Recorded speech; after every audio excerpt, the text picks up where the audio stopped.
Of course we would. Speak down. Thanks. Well, last, when I was on the board, every time I said it. I think you have this wonderful pause. Yeah, no, this is just a pause. Yes. No, it's hard to say that. It's quite characteristic. I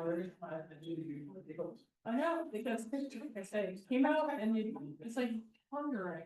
Yeah.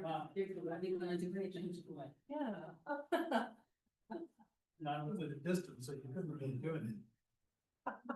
Yeah. Well, I noticed the giggles.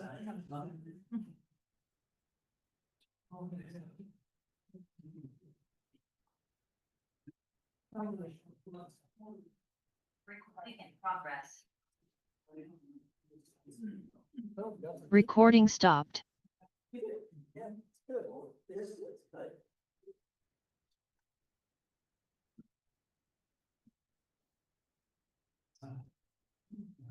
Marcia, Hi. I'm wondering if I send you, could you share your screen at meeting? Because I have a hard time. Warnings there. There to do it.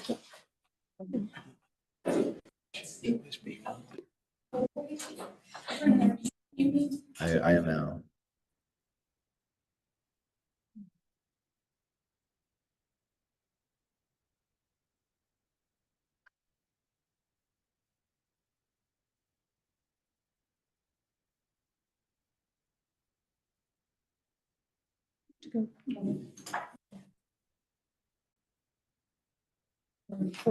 Recording in progress. Recording. Welcome to the Wednesday. Whoops. All this introduction. Yours came up. I have to unmute it. Oh.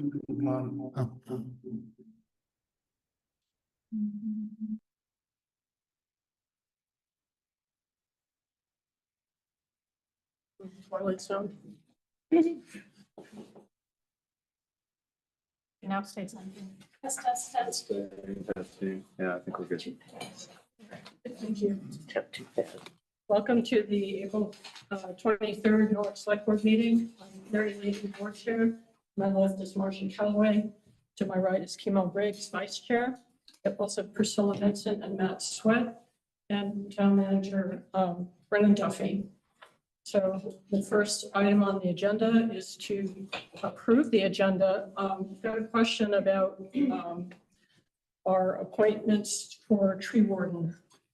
Correct. So if we could, I think we should just table the tree warden reappointments until the 14th of May, because we had a little confusion about who was applying for which position and some timing issues because of vacations. So Okay. that would be So easier. we'll table those. Everyone agree with that, I would think.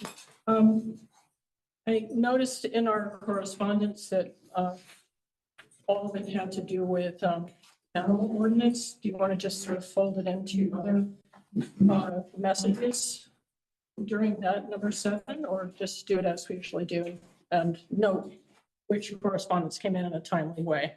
It doesn't matter. I would think we have the whole discussion all at once. Okay. Instead of piecemeal. Maybe when we get down to correspondence, we'll just accept the correspondence that came in a timely way. But we'll discuss everything that we have heard, because we got a chance to read all the, late breaking messages. So, okay, And if I could just have a little airtime. sure. You know that I felt rushed on this agenda because, for those of you who don't know, the agenda came out a little before noon on Thursday, and it has to be approved by, or commented on if you don't like it or you want to change it or whatever, by 9 o'clock that night. And it was Monday, Thursday, and I was very busy. So I didn't see it till the next morning. And so I would have preferred not to have one thing on there, but there was no chance to comment. But also there was a comment I think I read in connection with the animal ordinance. Should we as a select board be spending our time on talking about dogs. And I sometimes wonder if we are spending our time on the right things or not, if we're being distracted by things that maybe we don't need to get into. But I do think that the dog business is actually a very important thing for us, because to me, that's part of the heart and soul of who we are as a community. And I think we need to give it whatever time it needs. Okay, maybe feeding the agenda items, maybe at the end of the week that has a select board meeting, I mean, that sort of checklist comes in on one day, and then we have to start meet about it. On I know, Wednesday. I've just been lazy. No, you have never been lazy. That's Fine, but I welcome feedback on the agenda, whether it's putting it together or what's on it. So thank you. All right. Would someone like to make a motion? This would be an amended agenda. I move to approve the agenda as amended. Okay, Second. thank you, Matt. And let's take a vote. Marcia, Yes. Emo, Yes.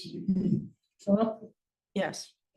Matt, Yes. and I'm a yes. Okay. Second item on the agenda is the chair's report. It's fairly quiet, just met to work on today's, this week's agenda and thinking ahead to agendas that are coming up. I received an updated key to Tracy Hall so that I can actually secure the place. The town manager's not here and checked it all out, so that's good. And other than that, it's been pretty quiet.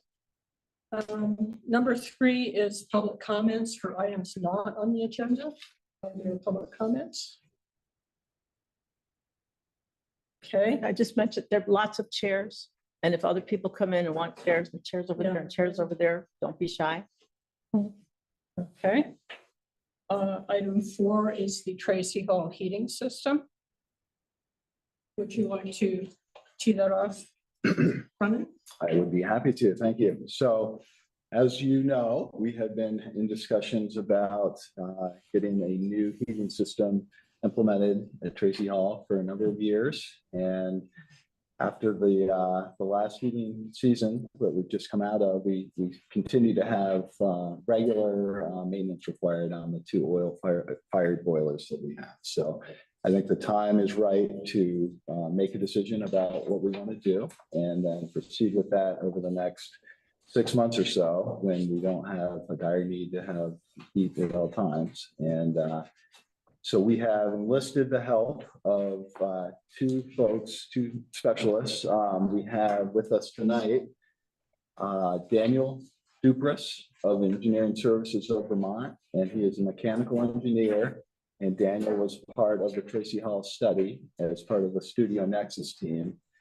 Tonight, we also have Doug Sensala of Studio Nexus as well.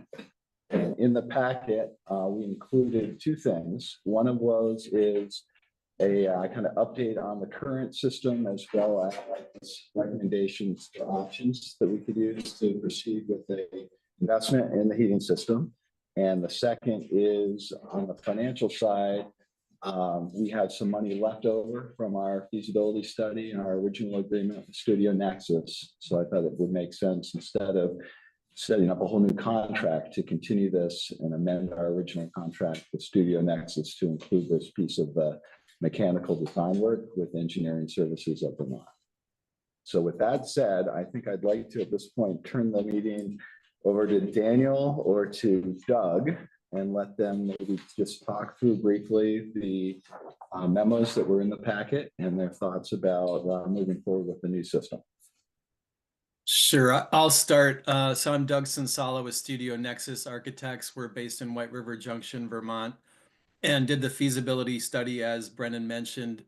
And we know that from that feasibility study, Dan had done a research on the boilers and noted that they were at the end of their useful life and that we were barely getting by with parts that are no longer serviceable. So we met with him and Dan to look at different options. And the one thing I would just want to mention is that what we don't want to do is something that would preclude something for the future longevity of Tracy Hall. So that's why you'll see kind of the status quo option as let's stick with oil fired burners. Then number two, let's look at LP fired burners, which is propane tanks. And then looking at basically option three, where we have two systems, two LP burners. So in the long term, we can be as efficient as we possibly can in the future. So I'm going to turn it over to Dan so he can further explain those options in greater detail, and then we'll open it up to questions from Brennan and the board, and then if the select board wishes the public to do, have questions, we can certainly entertain those too. Sounds good. So I'm Dan Duprus. I'm working for Doug. We're a consulting firm. Worked with Doug for many years, including for this project. As Doug said, we looked at 3 different options to address the boiler issues. The first was, as he said, was a status quo approach where we would basically take out both the old boilers, the oil-fired boilers, and we would we'd put one oil boiler in there to heat the building. We came up with an estimated cost range, as you'll see in your packet, of about 110 to 152,000 to put one oil boiler back in. That does require replacement of the existing oil tank, which is 30 years old or so, and it's at the end of its life. The next option was to replace the 2 oil boilers in kind with new equipment and a new oil tank. So you'd have essentially the same boiler system that you currently have. And we're coming up with a cost range of 177 to 224,000 to do that. The third option was looking at a cleaner heating fuel, with the idea that down the road we would have heat pumps in this building as the primary source, and we would use this boiler system as an auxiliary heating source. And under this option, we would take the oil tank out and put in a LP gas boiler, or boilers, 2 of them, which would run a lot more efficient and would burn a much cleaner fuel, that being propane. And the cost range we came up with on that was 162 to 219. And I just want to qualify those costs. Those are based on our best estimates currently. The bidding market's pretty volatile right now, so it's a matter of when you get the project out on the street and how many bidders you get for a project like this. In our opinion, given the long range plans of this building and the idea of using heat pumps for the primary heat, we would recommend just moving away from oil. Oil is a dirty fuel, in terms of maintaining. You've got an oil tank that would be in the ground, which could potentially leak. Oil boilers are known to lose efficiency very quickly because they don't burn very cleanly. And you wouldn't have an oil tank to worry about. If you had an underground propane tank, you'd get that tank from the utility, and there's really no environmental concerns with a propane tank.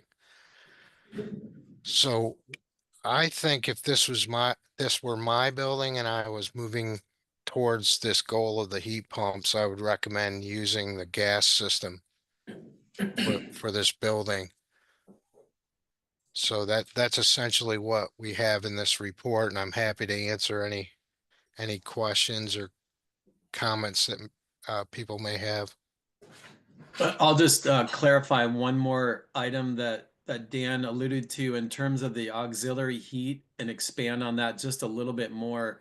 So the idea of having two boilers is such that in your current situation with an uninsulated building that you need more heat. So we need one boiler to provide that extra boost before the building is insulated. And then the other boiler is sized so it can be an auxiliary boiler. And they're different cycle times. So there's a reason that you have a different boiler for each system. And then in the future, when the building is insulated, you'd have a redundancy. So if the auxiliary boiler went down, you'd have the other one as a backup until the other one can be replaced. So it's a longer term solution that takes into account not insulating now, but also insulating in the future. So that's why there are two boilers in these options to accommodate the current heat load without insulation and the future heat load with insulation, and not short cycling the equipment, which will make it fail quicker. Yeah, and it would also reduce the efficiency as well, Doug. So good point. Thank you. Any questions? Priscilla? I'm saying this without any prejudice. I noticed there's an assumption, a statement that ultimately we're going to have an air source heat pump. And I just remember a couple of years ago when Pam Smith and I investigated heating alternatives for this building, there was a lot of controversy about. I mean, we thought we had a great recommendation, which was completely shot down. So, I mean, I'm not going to contest this because I don't know, but I just don't know if anybody else has a problem with that assumption. Go ahead. So I would just add to that conversation. So this kind of changing out of the conventional heating system is deemed to be kind of the first priority, I guess. And then our secondary priority is going to be to switch over to heat pumps and better thermalize the building envelope so that we have less use. So that is kind of on a parallel path right now, but something we don't see as being quite as critical as moving here in the next few months to try to find a vendor for the oil boilers or the propane boilers if we went that way.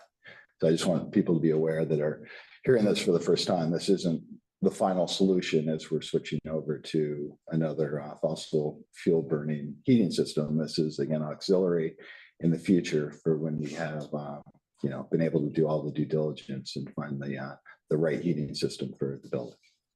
Right, thank you. Other questions? Kimo? Can I address directly? Yes. Yeah. Thank you for this information. It's very useful. And I understand it's pretty general still, but it gives a good sort of something to talk about. I think no matter what we move forward with in the future, we are going to need a backup system. So this is a good backup system, no matter what. And it's a good primary system for now.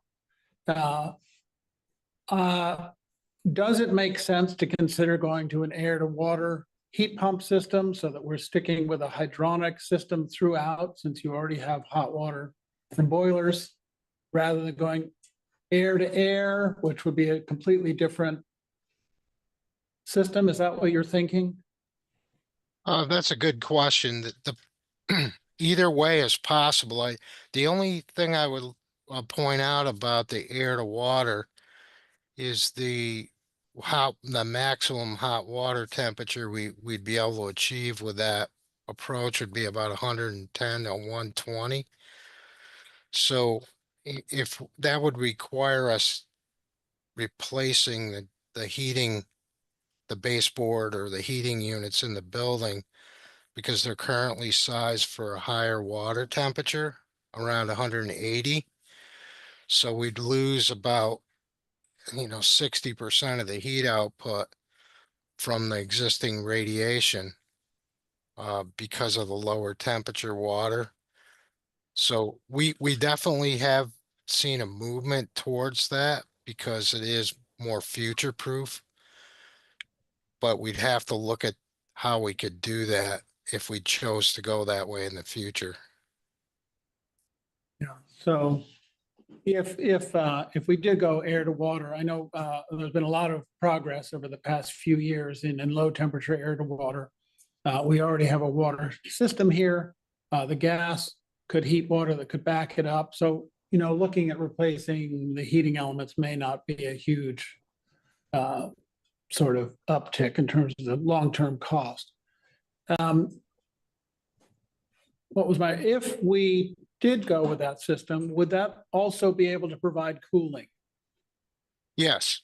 Yeah, if Okay. you went with an air to water, you would likely have to put fan coils around each of the zones.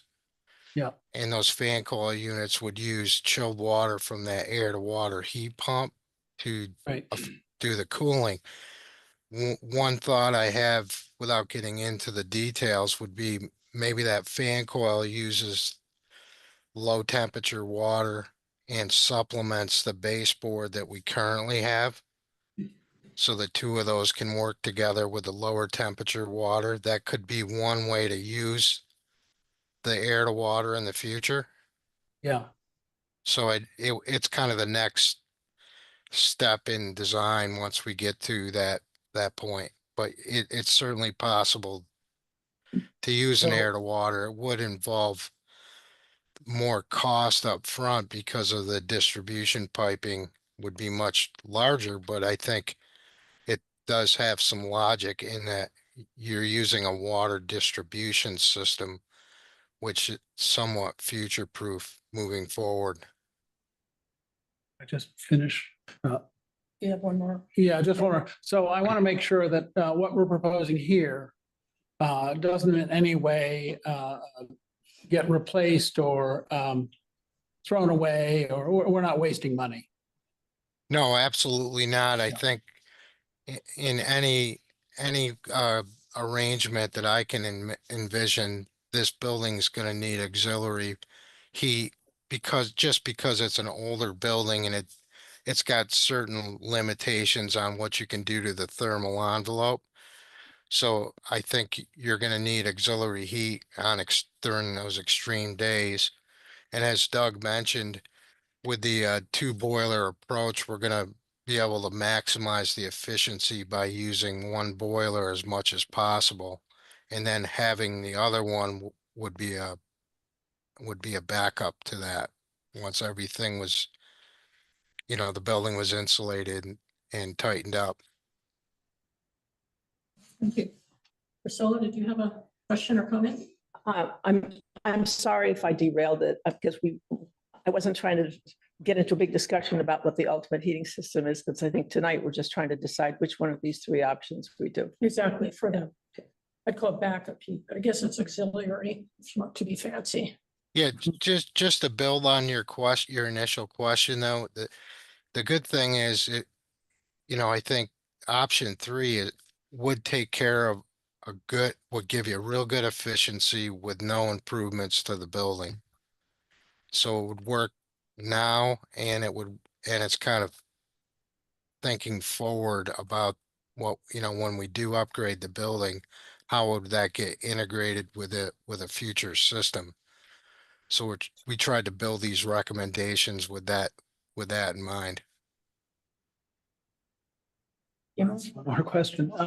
Would this include rebuilding of the exterior brick chimney, which is in tough shape? I think what we're planning on doing is either running a new liner down that chimney, because we're not talking about condensing boilers. Yeah. Because we have high temp water, or we may run two vents up that chimney so that we don't have to worry about degradation of the existing masonry. We have to get So- into that would be the next detail in the design process. The numbers shown on the screen or in the packet don't include that. So if the masonry did need rehabilitation or restoration, that would be on top of the estimate there. So when we do know there are some loose bricks up there, so that should be addressed when the chimney liner is run. So there is some coordination that Dan and I will have to do, and then we can work with the town to get an estimate on that rebuilding of the chimney as well. I have a couple of cost questions. Noticing that you have a cost range. So what is your thinking of, it ranges from 162,000 to 219,000. What are your thoughts about that range? We built in a range because of a couple of reasons. We haven't really got far enough with the design to put a fine point on the estimate. And secondly, there's a lot of uncertainty in the bidding, so we're trying to reflect the uncertainty in the higher number. And the lower number is what we would traditionally see for cost for this kind of project. Right, thank you. One more cost question. So I noticed in the proposal that if we dig up the oil tank and there's some remediation involved, it does not include, this estimate doesn't include that. That's true, correct? That's right. Okay. So, yeah, That's so kind of just to expand on that, the process basically would involve, the first step would be hiring a contractor to excavate the tank, and then there would be a specialist that would come in and do what they call a underground tank closure. That's a requirement of the state. And what they would do is basically assess if there's any leaks in the ground or if there's been any spills out there. If there has been, then they recommend what the remediation would need to be for the leak. Does it involve taking soil out of the ground, putting monitoring wells in? The good thing I think you have going for you is that there is a leak detection system on the tank right now, and there hasn't been any indications that there's been problems with the tank. Thank you. Yep. Yeah, When you remove, can I address it? yeah, go ahead. Okay, when you remove the oil tank and let's say we go with the propane, what's the value of putting a propane tank in the ground versus just having it above ground? That's a good question. What happens is when you bury a tank in the ground, you can increase the heat connected to that tank by about 6 times.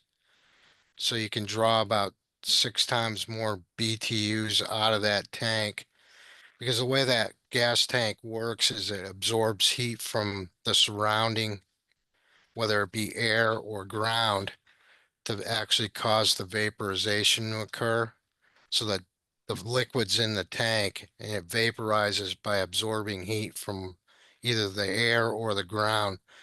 When you put it in the ground's a lot more stable all year.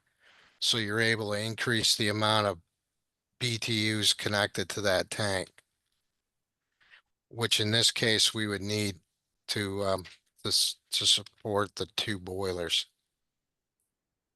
And we have, my other question is that we have some generators that are backup power for the Tracy Hall.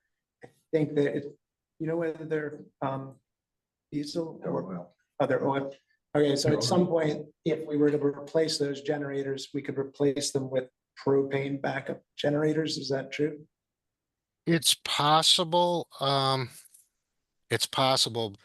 The only reason I hedge my speech on this is that depending on the size of the generator and the amount of time that you want to run the generator, oftentimes you can require a pretty significant amount of propane. So you may end up having to add another tank to supply a generator, another underground tank.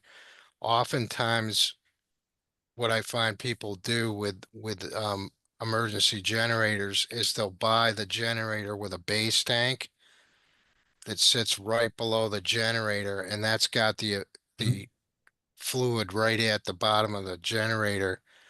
And you don't have to worry about adding another propane tank and regulator. There's, we'd really have to know the size of the generator to tell you, you know, whether we could do that or not. If that makes sense. Thank you. Marcia? Worst case scenario, notwithstanding, we've got leak detection. If we did need to do a significant amount of remediation, what are we looking at in terms of potential costs? And I know it's a total guess. And how about delay of the project? If we went with the gas boilers, I don't anticipate they would hold up the replacement of the boilers. If you were switching to propane, because we have a home, we looked at the site plan, it looks like there's another location beside the tank that we could, the oil tank, where we could put a propane tank. So I think the remediation could be done in parallel with the gas boiler project. I don't even want to guess what the cost would be for remediation without actually digging a hole up.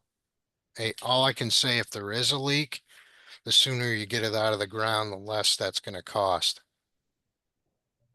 Thank you. All right. Any other select board questions?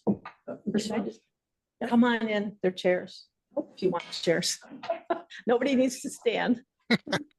Mary, Yes, Brennan? about 28 people. So I see Thomas Griggs raising his hand, but if someone has a question, if they could hit the raise hand button, that would help us Okay, try to figure out who has a question. so Tom Griggs? Yes, good evening. Tom Griggs from Norwich Energy Committee. I'll try to keep this quick. It's Douglas, I'm sorry, Daniel and Doug, it sounds like you're taking a very integrated, comprehensive approach to sizing at least one of the boilers to a future thermal envelope. So that all makes great sense. I'm wondering, this is more to the select board and Brennan, what's the approximate time frame in which the thermal envelope project might get underway? And could it possibly be soon enough that boiler number one wouldn't have to be oversized relative to the future improved thermal envelope? So I can try to answer. Try to answer that, Brian. So we are working with Harry Falconer, as our IREC, and he has reached out to Efficiency Vermont, who's going to be coming in the next, I think it's 2 weeks, the 14th of May. They're going to just do a review of Tracy Hall. They've read our energy assessment, and we'll see, I guess, at that point, if they have any suggestions, recommendations, maybe ability to leverage financial resources through their programs. So I don't really want to tonight say that's that kind of phase two is going to be, in place before we have to make a decision about the boiler sizes, because I don't think it will probably. And, once we decide what work needs to be done, finding contractors, executing the contracts, it's going to take some time. So I guess to answer your question, I would say we probably are not going to have all of the information before we start implementing the conventional boilers. Okay, thank you. Are there any other questions on Zoom? I'm not seeing I any see hands. a Jim Antal.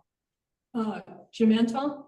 Hi, thanks very much. First of all, I want to thank Doug and Dan for both your written reports and your delivery in this meeting. Secondly, I want to thank the Select Board and our town manager for providing some momentum to an issue that's been discussed for a long time. This is an opportunity for leadership, and I guess that's the main message I want to put to the Select Board. And the transition that's being proposed to get off of oil and into propane as a transition to a heat pump is now and was many years ago the obvious choice for a community like ours, which is so committed to a sustainable energy transition. That the centerpiece of our town really needs to provide a beacon to the other residents of the town, exemplifying really what this town values so much. The Energy Committee, of course, has been blowing that horn for a long time. I just want to add my own voice and know that I'm speaking for countless neighbors here in saying, please, let's just go ahead with this transition plan, first to propane and then to heat pumps, so that we can all be proud of where our town hall is at. Thank you. Okay, thank you. Tom Riggs, do you have a further comment or just need to lower your hand? That's Jim's hand. No, over in Tom's little box there, his hand is up. I think he doesn't have a certain comment. Okay, just didn't want to, thought he might have a follow-up. Yeah, I'm sorry. I didn't realize my hand was up. Okay, just didn't want to shut you off if you have more to say. Okay, are we ready to consider a motion, or do you have a further question? I'd just like to change the wording of the motion Okay, as we make it, if that's possible. well, So for both of them, or for the first one, the heating? first one, to move to authorize the expenditure of up to $219,000 from the Tracy Hall designated fund to exercise option 3 to replace specified elements of the existing heating system, because we're not replacing the whole heating system, we're replacing the boilers. Specified elements, and replace the underground oil tank with a propane tank. No, can you repeat that for Jenny? So I move to authorize the expenditure of up to $219,000 from the Tracy Hall designated fund to exercise option 3 to replace specified elements of the existing Tracy Hall heating system and replace the underground oil tank with a propane tank. Did you get that, Jenny? Yeah. Great. Oh, friendly amendment? Since it doesn't say in this specification, existing elements, can you just say the existing elements as listed in the Studio Nexus? Whatever you call this. Option 3. Yeah, I was saying replace specified elements rather than existing elements. Right, well, whatever you, but refer to this document.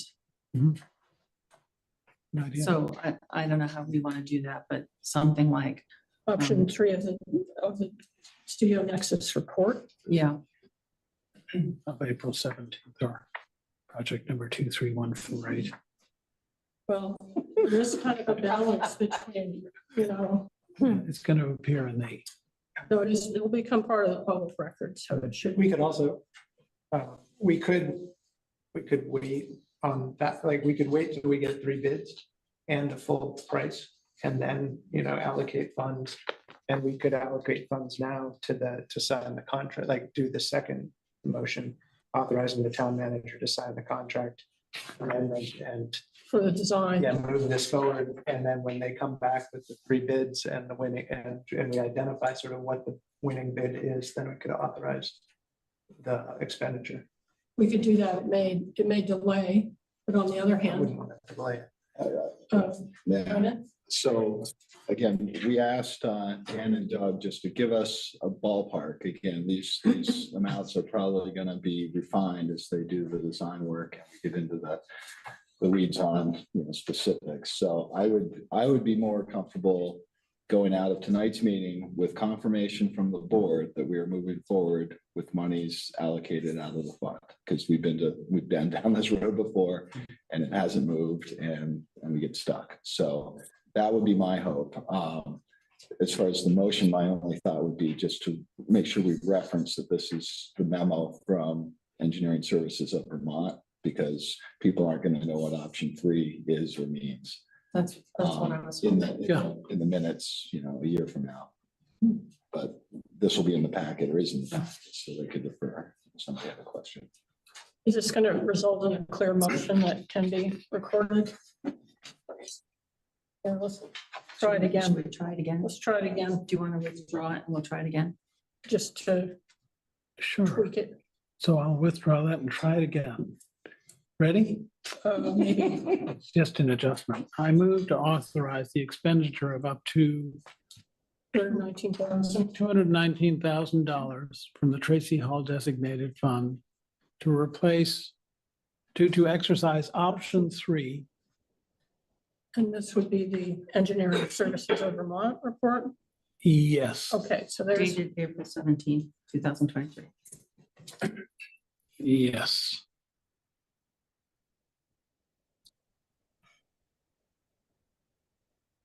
okay, To replace specified elements of the existing Tracy Hall heating system and to replace the underground oil tank with a underground propane tank. I would second that. Question. you would second that? Okay. And Jenny, did you get the change there? Yeah. Okay, thank you. Any other discussion? Oh, you have a question? Yeah, go ahead.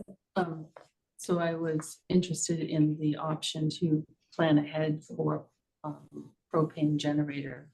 So how do we do that in terms of this? If I may, I would like to keep this simple for tonight if we could. So that is an aspiration, but as Dan explained, that might be a complicated exercise. So I think that is something we could look at in the future. Ready to vote? Okay, Marcia, how do you vote? Yes. Emo? Yes, Priscilla? Yes. Matt? Yes. And I'm a yes. That's for historic. I have voted for place I've been 4 times and got shot down, so I'm very happy. Question there. Mary. Oh, question? Sorry. Yes, thanks. Quick question. I wonder, and maybe you already did, if you considered reordering the agenda so that you address item 7 before items 5 and 6? Because I think that a lot of people here are here for item 7 and sometimes the board can do that. Reorder the agenda. All right. Would you like to speak I to can that? address, yeah. So we have a couple things going on tonight. One of them, we have legal counsel who has joined us. They're going to be on probably at 7:30, and we have other people from the community that are volunteering to be appointed to committees that also probably would like to, go home if they so choose. So I know we have a lot of people here. This might be a record in my tenure at least, so I do appreciate that. I guess my thought would be after appointments, if we wanted to ask our attorney if he can hang out for a little bit longer, that would probably be more convenient. That would probably be the only place to do The it. bulk of the people here, Okay, we could try to move through, well, our second motion, perhaps the committee in an expeditious way. Other questions? I have a question. This proposal is dated April 17, 2023. Is that a mistake? Yes, it Yeah, was a wondering- typo. I'm sorry. Wondering about that. So you put that in the motion, or not? I think it's in the motion. All right. well, we can amend that document perhaps. Maybe that would be the easiest way to do it. That's good. Yeah, I was wondering. Okay, let's get on to the next motion. Would somebody move the next one? I move to authorize the town manager to sign the proposed contract amendment and scope of work with Studio Nexus as indicated, as included in the select board meeting packet. Is there a second? Second. Any discussion? Okay, let's get to going. Marcia, Yes. Timo, Yes. Scylla? Yes. Matt? Yes, Yes. Okay. So now we're on to our appointments to committees, number 5. And our first one is Affordable Housing Subcommittee. We have 2 people who have stepped forward for that, Jeff Lavelle and what's the other one? Peter DeShasso, if I pronounced that correctly. Are they here tonight? that's fine. Oh, the pronunciation? of the- Here via Zoom. Okay. Jeff All right. LaBelle's here. Okay. Would you like to speak, Jeff, about continuing with the Affordable Housing Committee? Sure. Yeah, it's been a pleasure to be a part of the Affordable Housing Subcommittee, and I'm applying for a renewal of my position. In the last few years, we've accomplished a number of things, not made as much progress as we wanted, but we did review the town-owned land to determine whether there would be appropriate sites for affordable housing. We identified a site that was a potential site, applied for a grant from the state to analyze it. Unfortunately, that grant was not approved. But we've also worked with to advise the Planning Commission on some of the changes that might be needed to the town policies to make housing more affordable. They're in the middle of that process right now. We'd like to continue to be in a position. I'd like to continue to be in a position to advise the Planning Commission. So I think you know my background. I've been working in affordable housing policy for 25 plus years. I actually did recently change my job. I started my own consulting company a few weeks ago called Housing Innovations Group. Thank you. Peter, would you like to come up and speak? Well, you'll be on recorded for the people on Zoom. If you come up, or just. Mary, can I say one thing really quickly? I'm sorry. Just Sure. framing this, that they're the draft bylaws provide for 5 to 7 people on the subcommittee, and there are currently 3. So there's room you need at least 2 to get to that minimum, and there's room for more as well. Okay, sort of an ad. Thanks. Okay, Peter, would you like to speak to your interest in this? Sure. My name is Peter DeShazo. I live at 143 Douglas Road in Norwich. I've lived there for 10 years. In my view, affordable housing is one of the great needs of not just Norwich, but the Upper Valley in general.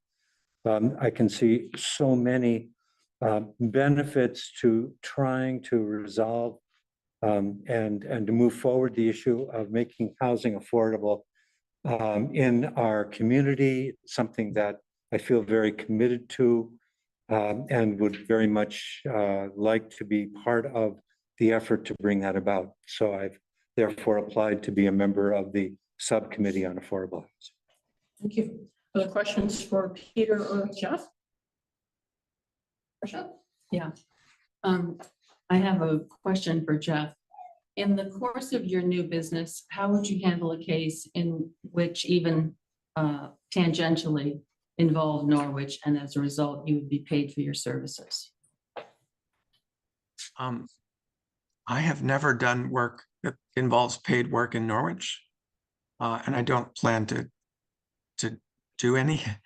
So I don't think that conflict would come up. But in the event that I were being paid to do work on a project in Norwich, and there was a matter that came before the subcommittee that related in any way to that work, I would recuse myself to ensure I did not pose even the appearance of a conflict of interest. Thank you. I think the question was actually, The intent was it tangentially involved Norwich. So if you were working for another town,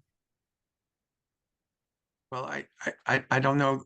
I mean, maybe it would help to be specific. I recently did a paper for 3 Vermont state agencies focused on the question of how to take advantage of offsite construction to produce lower cost homes.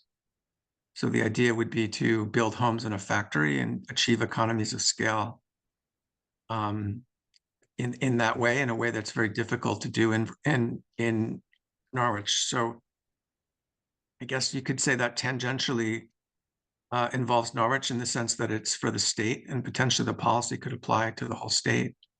But I don't quite see how that would represent a conflict of interest that would require me to do anything differently. But if you perceive differently, I'd welcome the dialogue. thank you. Right, any other questions for Jeff or Peter? And I see, I thought I saw Brian Loke's hand, but that might be, He's in the waiting room. he's in the waiting room, okay. All right. Okay, well, let's, could we have a motion, please? I move to appoint Jeff Lubell and Peter DeShazo to the Affordable Housing Subcommittee for terms to expire on April 30th, 2028. Is there a second? Second. You do that this time, okay. Let's see, Marcia, how do you vote? Yes, with the understanding that Jeff will know that he has to recuse himself when he knows that he has to recuse himself. And he has stated that Right. very firmly and clearly, so yes. Kimo? Yes. Priscilla? Yes. Matt? Yes. Okay, thank you. Thank you. Thank you. All right, the next appointment is for developmental review board. If you just tell me, Kate. I see online or here. We've done that. Okay. There's so many, it's hard to spot them. Here, let's see. Don, would you like to speak about the DRB appointment? I'm looking for his name. and It's I'm not- McCabe, I think. not seeing it here. Oh, it could be Kay McCabe, yeah. Yeah.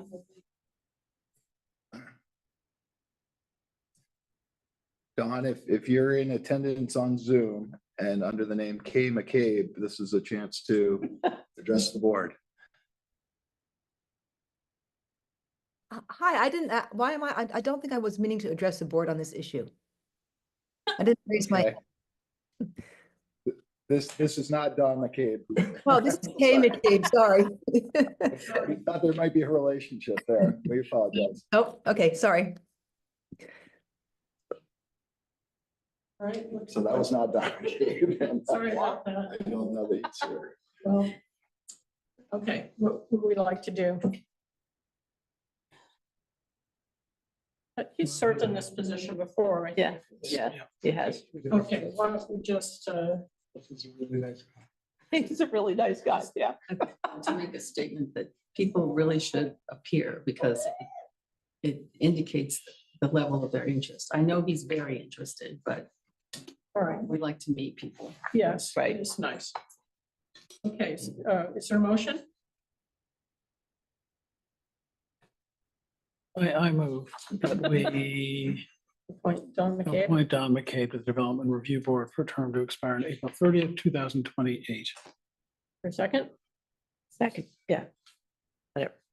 Okay, some further discussion? Okay, Marcia, how do you vote? Yes. Kimo? Yes. Don? Yes. Matt? Yes. And yes.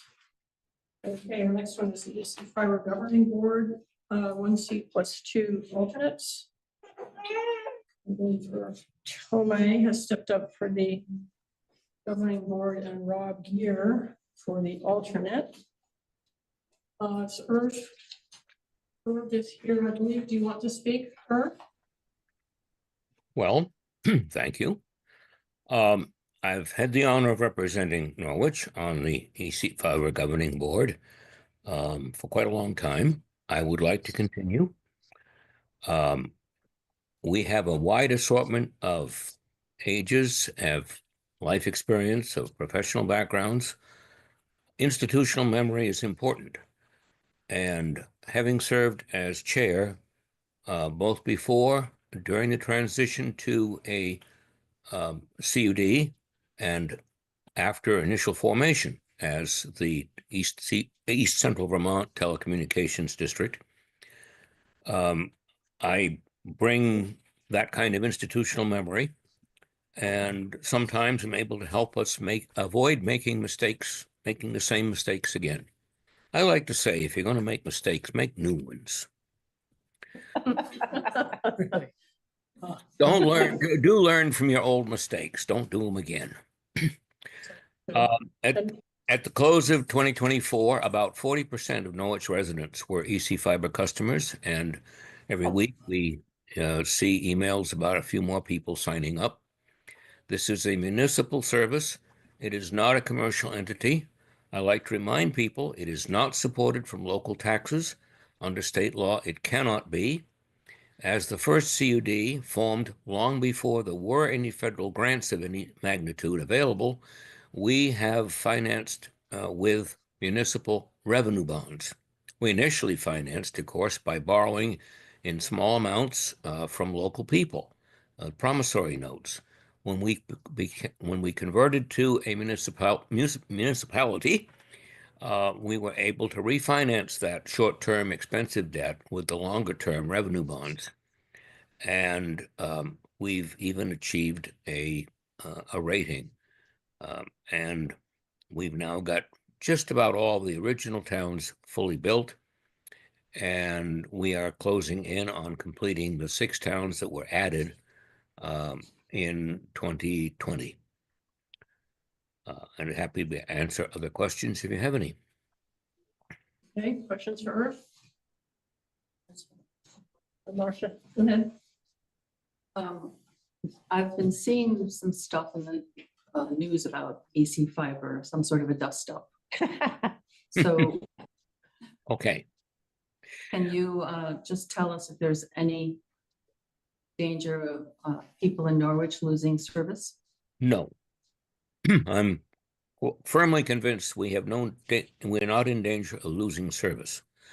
The operator that took over with our blessing from ValleyNet a few years ago, GWI, a company based in Maine, has in the past 2 or 3 years undergone considerable change. And they are now basically controlled by a nephew of Warren Buffett, who thinks that they should be getting a lot more money for what they do for us than we're able to generate. And so we've decided to reform the equivalent of ValleyNet, in other words, a nonprofit operator. And we've informed them that we won't renew the contract, which would have expired anyway at the end of this calendar year. I would say that some of the newspaper coverage, I thought it was a bit much to say that ValleyNet had been rocked by scandals. One of the scandals was that a contract accounting employee had embezzled about $600,000. He is now serving time in prison and has been forced to sign over the properties that he bought with his ill-gotten gains, and that money is on its way back to us. Thank you. All right, and Ron Gear, would you like to speak to your interest in being the alternate? Sure.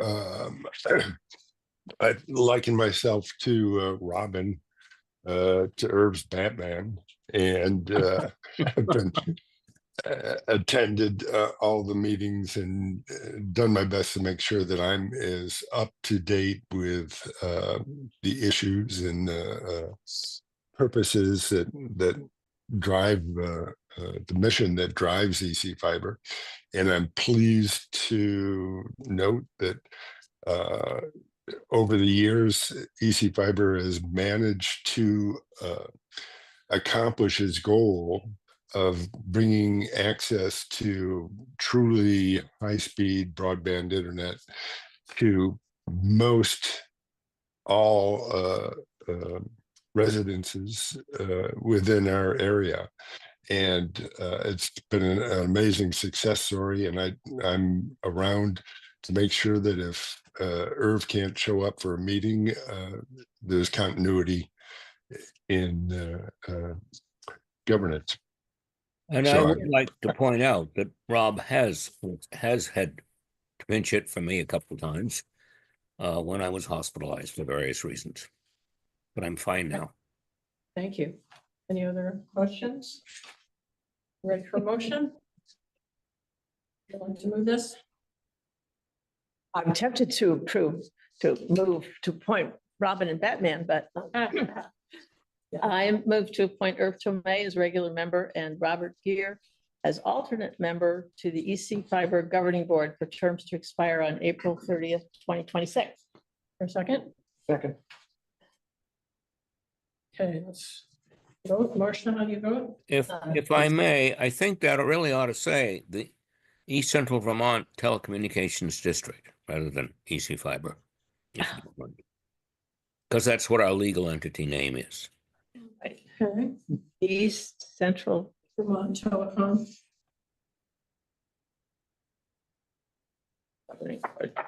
Okay. And Matt, let's take that as a friendly amendment. So Matt, are you okay with that? Yes, as I will well? friendly second. Okay. Now we're ready to vote. Marcia? Yes. Emo? Yes. Tom? Yes. Matt? Yes. And I'm a yes. Thank you. Thank you. Okay, I'll get the. Thank Planning you. Commission. Thanks for your service. Robert Pape. Yes, come on up. The Planning Commission. Yeah. Yeah, I'm Bob Pape. I live on Turnpike Road. I've been on the Planning Commission for a few years now. And I'd like to be reappointed to it. I have a couple kids in Marion Cross and want to keep doing the work to keep our town a vibrant community and moving forward. I mean, just a lot of the work we're doing now is just I'd say like the blocking and tackling of getting some of our zoning regs and a bit of other things in compliance with state laws. We've been doing the work there, and I'll just, as a sidebar, say Stephen True has been a great addition to the group here in Tracy Hall, and he's been incredibly helpful on many levels. But I'd like to continue to help with that and move it forward and contribute to the town that way. Thank you. Questions for Bob? Comments? Your feedback. All right, we ready for a motion? Move to appoint Robert Pape to the Planning Commission for a term to expire on April 30th, 2029. A second? I'll second. Any other questions or comments? Seeing none. Marcia, how do you vote? Yes. Emo? Yes. Zola? Yes. Matt? Yes. And I'm a yes. Thank you, Bob. Okay, next is Town Service Officer, John Farrell. Is he here on Zoom? I don't believe he is Oh, he available. couldn't be here. Yeah, That's he right. couldn't be here tonight. So he was here at a prior meeting, if you recall, and had some questions or concerns about the process. We were able to meet the following week there, and I think had a good discussion. And I think he was obviously interested in serving in that position again, and I think he'd be a great person to have in that position. So I agree. All right, are we ready to go directly to a vote on this one? Okay, somebody would like to move this? I'll move to appoint John Farrell as Town Service Officer for a term to expire on March 31st, 2026. For a second? Second. Okay. Let's go directly to a vote. Marcia? Yes. Chemo? Yes. Priscilla? Yes. Matt? Yes. And I'm yes. All right, moving right along. The TRORC, 1 seat plus an alternate. Let's see. Brian Lowe, I believe, is stepping up to be the regular member, and Stephen True as the alternate. Brian, would you like Yeah, to speak? sure. This on the line? Yeah, thanks, Mary. And just a couple quick things. First, it is fantastic that Stephen is willing to be the alternate. We haven't had an alternate for a year. And it's great not to just have an alternate, but as Bob said just a couple of minutes ago, to have him as the alternate. He's been a great addition to the staff and a great partner, in, especially in affordable housing work. I'm so happy to have him and get him more connected with the folks at Two Rivers. Second, I would say for you, the select board, we as a town in the fall are going to have a great opportunity to learn more about the direction specific to Norwich of the next regional plan. They're going to be doing that phase, our phase of the roadshow in the fall, and it will be a great chance to see their maps, ask tough questions, and give them a piece of our minds. That's really a big part of my role as our town's representatives, is to advocate for the town. I was honored to be named or elected to the executive committee this past year, and that's a body that gets like the first read, the first cut on many of the policy documents that come out of the staff, including the regional plan. So I've been able to speak on behalf of the town where the drafts may not prioritize issues that we know are important for us. So I would say not just in the fall, but anytime throughout the year, if you guys see, and I know that the town has many, many touch points with Two Rivers, but if you see areas where you wish their governance or their policies reflected our needs better, the way to make that change is through me as the town's commissioner. So always happy to be your partner in that kind of work.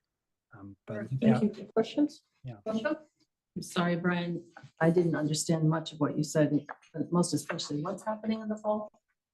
Sure. So just like the town, which has a town plan, Regional Planning Commission has a regional plan, and they're in the process of working on the next period's plan. The next Plan for regional plan. Oh, the regional plan. Okay. Yep. Thank you. And both the land use and the housing chapters have kind of lagged behind the others because of recent changes in state law. And so the staff at Two Rivers is going town by town over the spring, summer, and fall, talking about what those changes mean and how they will be reflected in the regional plan. And it's very important because kind of sets guardrails for our own town plan and how Stephen as our zoning administrator thinks about the intent at the regional level. So yeah, there more to come is what I would say. These things don't come around very often, and it's good to use our voice when we get that opportunity. Any other questions for Brian? Is Stephen True here? Stephen is not here. He's not here. Okay. Yourself? I mean, he seems like a very logical and splendid choice, but is there any issue with us appointing somebody who is a Norwich resident? He's our planning director. I know. I mean, I just didn't know. Historically, Rod Francis was. Oh, okay. Okay, so it doesn't matter. That's okay. Are we feeling comfortable as far as? Yeah. No, he'd be a great choice. Okay. Does someone want to make the motion? I'll do it then. I move to appoint Brian Loeb as regular member and Stephen True as alternate member to the Two Rivers Ottaquechee Regional Commission for terms to expire on April 30th, 2028. Second. Thank you. Okay, Marcia, how do you vote? Yes. Timo? Yes. Priscilla? Yeah, yeah. Yes. And I'm a yes. Okay. So our last appointment is for the Historic Preservation Commission. And we did Gail Torkelson stepped forward to apply for that. Is she online? Yeah. She told me she has grandchildren visiting because she would have come for the dog discussion if she hadn't had grandchildren. So I imagine, Yeah. you know, I don't think she's tuning in. All right. for this either. Well, she's been very involved in, Yes. you know, historic preservation for many years. I think we're safe to Oh, yeah. support this. Would like to move this? I will move to appoint Gail Torkelson to the Historic Preservation Commission for a term to expire on April 30th. And then Oh, now what do we do about these dates? It says, Brendan, can you shed light on this? It's 26, 27, or 28. You know what she wants? I think it's a staggered term and you could probably choose any of those. And since she's not here, should probably put her on 2028. Yeah. She'd be happy. She won't have to show up. that is by definition. We might move her precedent. Okay. It's all set. You have a second on that? I'll second it. Okay, let's have a vote. Marcia, how do you vote? Yes. Timo? Yes. So Yes. Matt? Yes. I'm a yes. Okay, so now our question is how patient is council or how available is council, right? Yes. I was gonna say, in jest, we could nominate her as the dog ordinance officer. So, it's a joke. Since she's not here. Yes, I think our council could wait. And I think that would make a lot of sense because we have so many people and I'd have everybody out of the meeting and keep them back. So Right. there'd be a lot of logistical reasons to Yes. change up the agenda. And I want to thank everybody for participation. We were wondering if, you know, how to get the message out because it is a big change coming up. Also that I'd like to hear from whoever would like to speak. If we could keep it to 3 minutes, that's our general rule. And if you, you know, are reiterating what someone else has said, so keep it brief. And if we get all the way through and you want to speak again, you can, but we want to try to give everybody a turn. So is there, and the other thing about it is we're going to have the town manager frame this a little bit. He's got a very, very good memo from our recreation director and some general framing of this, the animal ordinance. So. Okay. So Marcia, if you're able to share your screen with that map that was created, that would be helpful. And then folks, we've created a map here. I know in the back, this is probably very hard to see. We'll pass it around. Yeah. You want me to show? Actually, I have two maps. So if we now, why don't we pass that down through the board and then maybe out the other end? So the map that you are going to see and that we will put up on the screen. Did you send it to me? Yes. Sorry. I'll skip behind.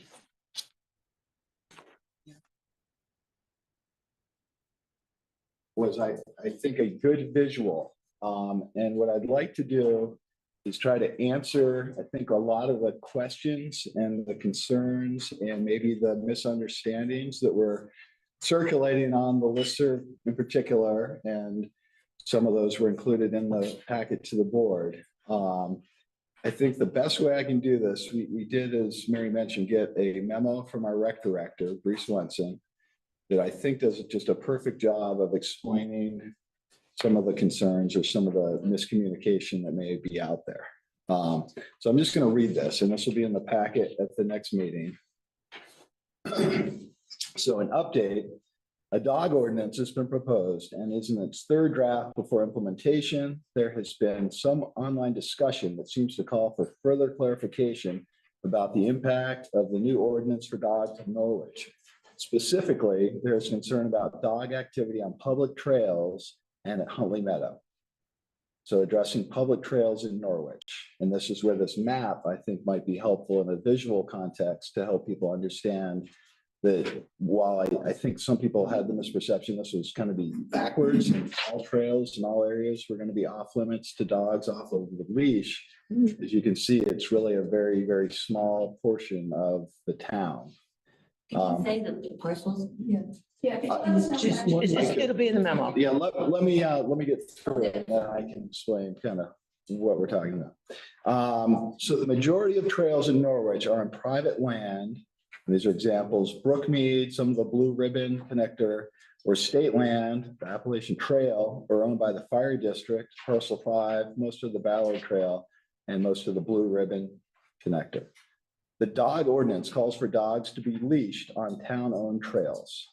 This applies to the Milton Fry Nature Area, the Guile Mountain Trail, some of the Blue Ribbon Connector, and the base of the Ballard Trail. It also applies to Class 4 roads converted to trails. So again, I know it's hard to see this map, but basically what you're seeing there in the middle of town are Huntley Meadows and the Ballard Park and the trail.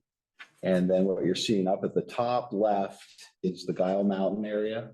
And then those two little connectors kind of in the center right are Class 4 road that has been converted into trail that is still under the town's management. So outside of those areas of the town, dogs can be under the control of the owner by voice command, by leash, and they would not be running afoul of the ordinance. That again precludes specific areas that might have their own rules about dogs, like playing fields in other areas, not the rec departments. Could you, I'm sorry, I didn't quite hear one thing. Could you provide clarity on what you said about, I think you said the base of Ballard Trail? Is that, so is there a section that is in section of Ballard that is in the section of Ballard that is not in there? Yes, and I'm not exactly sure where that begins and ends, but the base of the trail up through a certain portion, which I think is a very small portion, and I think Chemo might live in that area or be. Yeah, so my family owns most of that land that the Ballard Trail is on. We've given permission for use. So where the Norwich pool used to be, that land right there where the pool is public land. And immediately as you head into the woods, it goes to our So property. basically from where the sign, where the thing is that has the plaque on it? From there on, it's Greg's property. Thank you for clarification. We just charge a toll. We just charge a toll. Okay. So I will continue on unless there are other questions. We could talk about what is the public trails, but I think that's fairly clear. So the trails that are throughout Norwich are not going to have a requirement that dogs be leashed on those trails. They will require that the dogs be under the owner's control, and that could be a voice command. All right, related to Huntley Meadow, dogs are welcome at Huntley Meadow. If the revised ordinance is adopted, dogs will not be allowed on the clearly marked athletic fields of the area: soccer, softball, baseball, tennis courts, and lacrosse. So those are areas in that field that are all lined for the playing purposes of the recreational sports. We have been working with an Eagle Scout on a project to install a large dog park at Huntley Meadow for dogs to be allowed off leash in Huntley Meadow. This has also been explored as a municipal project and is feasible if the Eagle Scout project doesn't materialize for some reason. So we have done a preliminary cost estimate of what it would cost the town to do this ourselves, again, if somehow the Eagle Scout project did not proceed, and it's a reasonable cost. Anyone who enjoys bringing their dogs to Huntley can still bring them. They just need to be on a leash while outside of the dog park, and they can't be allowed to be on the actual playing surfaces of the fields.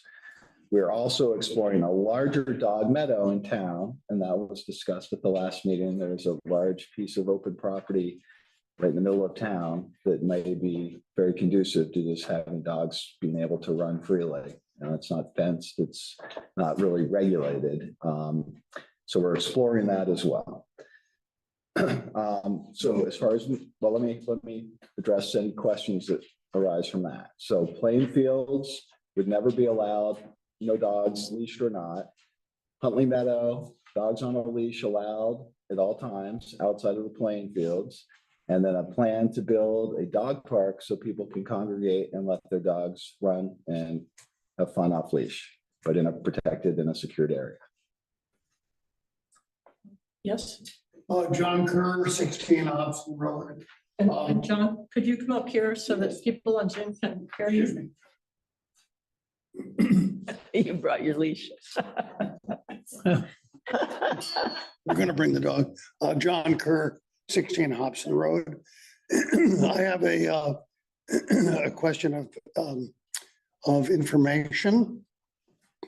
There are several of us here who don't know the origins of this particular set of suggestions, Mr. Duffy.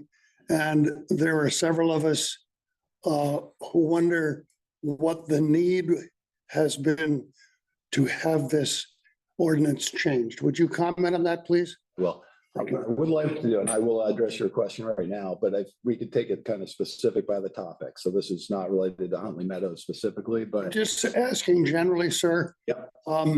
Because going to the specifics of it sound to me a little backwards if we don't understand those basic questions. Thank you very much. Let me frame that. So we have had an ordinance related to animal control for a long period of time. I can tell you from my, history that I've heard, the impetus to update that ordinance has gone back at least 2 or 3 police chiefs. So there's been a need or perceived need to make some modifications to what has been allowed in Norwich as far as animal control. This came to a head at the end of last summer, early fall, when we had someone participating in a recreational event on a bicycle bitten by a dog who was unleashed. The owner never came forward with the dog or the rabies to prove that the dog was not rabid. So it created a lot of concern, obviously for the family, but also within the board. And at that point, we were going into our budgeting cycle, so we did not really have the time to focus on this. We asked our police chief to create a updated ordinance, which was both using kind of our existing template and also incorporating the model policy from the Vermont League of Cities and Towns. So what you're seeing in front of you in the third read tonight is really a combination of those documents. So most of this coming again as model policy from the Vermont League of Cities and Towns. And then we've had 2 prior meetings where this has been discussed and edits have been made related to select board input. Point of order. We've got 5 people in the waiting room. Should be. I can admit them if you. No, sorry. I'm only seeing 1 person in the waiting room, but I saw 5 at one point. there were a couple on it. Okay. Multitasking here. Explaining ordinances and letting people into the meeting. So if there are no other questions related specifically to Huntley Meadows, I'm gonna continue. Well, there are some. Okay. We're going to come on up. I'm Stephanie Wolf. I live at 69 Turnpike Road, directly next to Huntley Meadow. So I didn't know about the dog park being proposed for Huntley Meadow. And I'm against that, as is my husband. But I'll read what I had written. And this might answer the previous question about the issue of dogs on the meadow. So I've lived on Turnpike Road adjacent to Huntley Meadow for 14 years, with my parents having lived here the 24 years prior to that. So I know well what the field's daily use is like. I work at home, I see what's going on. In July 2021, I wrote to the select board asking them to address the issue of the dogs at Huntley Meadow. I had noticed a big increase in people with their dogs on the field, most dogs off leash, with much barking and dog owners yelling after their dogs. This happened every Saturday and Sunday at 9 a.m. for a couple of hours, and at other times of the day, including in the very early morning hours, like 5:45, with someone yelling for their dog because they couldn't control their dog who was running around. I'm not sure that people who use the field really understand about the noise that carries. I can hear all your phone conversations from the house if I'm on my deck. And also the way, like what one's dogs might do if they run onto someone else's land. I'm not going to speak to my neighbors' issues. Some of you might remember what happened around that time. My concerns at the time were that dogs were wandering through our yard and garden and going to the bathroom in our yard, that owners weren't cleaning up after their dogs on the field. Many owners are great. I'm not saying that they're not, but not everyone may be like you as a good dog owner. There was the loud, sustained barking of dogs and the yelling by the owners that happened due to the owners not being able to control their animals. I mean, you're listening to somebody constantly yelling after. I mean, on a Saturday morning or Sunday morning, you're sitting with your coffee on your deck and that happens. And then times when I was on the field where dogs were racing towards a person and the person not knowing what the animal will do, right? So you're waiting to see, are they going to turn away? Are they going to hit you? Are you going to get knocked over? As it seems that had happened to somebody back in that time. The group of dog owners who meet regularly on the weekends could in fact meet elsewhere. There could be another place in Norwich for them to go. There are other places in the Upper Valley that are welcoming to dogs, and they could run free in those places. We're a rural small town with plenty of open space that we should be able to accommodate the needs of everyone, including the people whose houses abut the field. Well, I'm in complete support of community spaces for people to get together. I believe that Huntley Meadow is not the place for a dog park. I would support a place in our community for a dog park, for people to gather, have their dogs run around, as long as there would be mutual respect for the neighbors of such a place and for the dog owners who want to use it. But I don't think that Huntley Meadows is that place. And I would hope that the select board and my community would think about some of the people that are abutting the land of Huntley Meadow, where we welcome all the community people playing sports and all of that kind of noise. That feels like you're at the beach. But, you know, dogs barking and people calling for their dogs and not being able to control them. And if that were to happen with a permanent dog park there, it would really be a shame in my perspective. Thank you. Thank you. Mary, let me finish the memo, because again, I Okay. feel like maybe this is going to answer some of the questions that might be posed. And again, thank you for your comments there. So the maps, the Norwich Trails Volunteers has a very descriptive paper map that outlines the ownership of each trail in Norwich. We will work towards creating a similar map to outline the areas affected by the dog ordinance, with the goal of having it posted on the Town of Norwich website. So again, from what we're seeing tonight, that is going to look somewhat similar to the exhibit. And then as far as public engagement, Bree offers it on Tuesday, May 6th at 7 p.m. The Recreation Council will host a monthly meeting.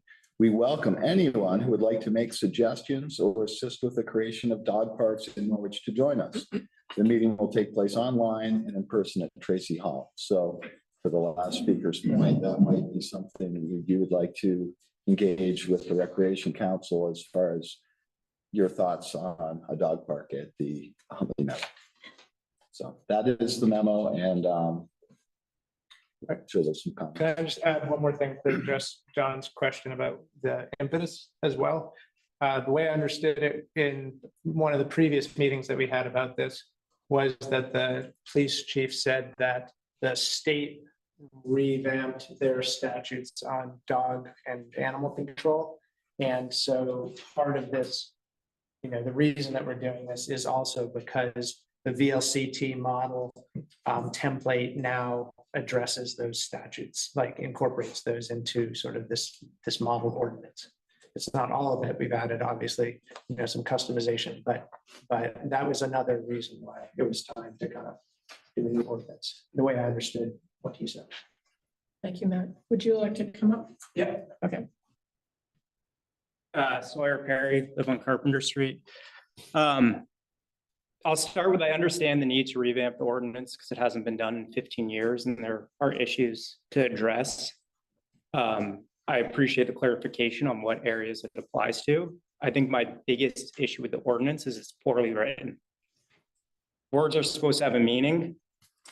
If you're going to say all recreation areas in the town of Norwich, then it applies to all recreation areas, right? And so this ordinance can't be passed even with that clarification as it's written. It needs to be delineated to say this is what it applies to. There needs to be definitions. That's my main piece. I also have issues with the licensing component because it's poorly written. There's one part that says any dog who is over 6 months old has to be licensed immediately. And what does that mean, right? Immediately is at once or instantly. And how, there are people in this town, we all know it, who are going to find a way to say your dog isn't licensed, I'm reporting you, that dog can be impounded. That dog could show up on a Sunday. It's not licensed immediately. It can't be licensed immediately. And I know it's kind of silly to say these things, but ordinances are supposed to be clear, and this one's, it's vague and ambiguous, and it provides different understandings.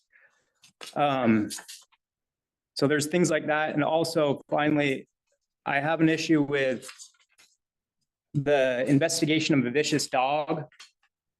And it says when a dog has bitten a person while the dog is off or on the premise of their owner. And I have an issue with it being on the premise. I live on Carpenter Street. We have a dog. He's a big, friendly golden retriever. He's on electric fence.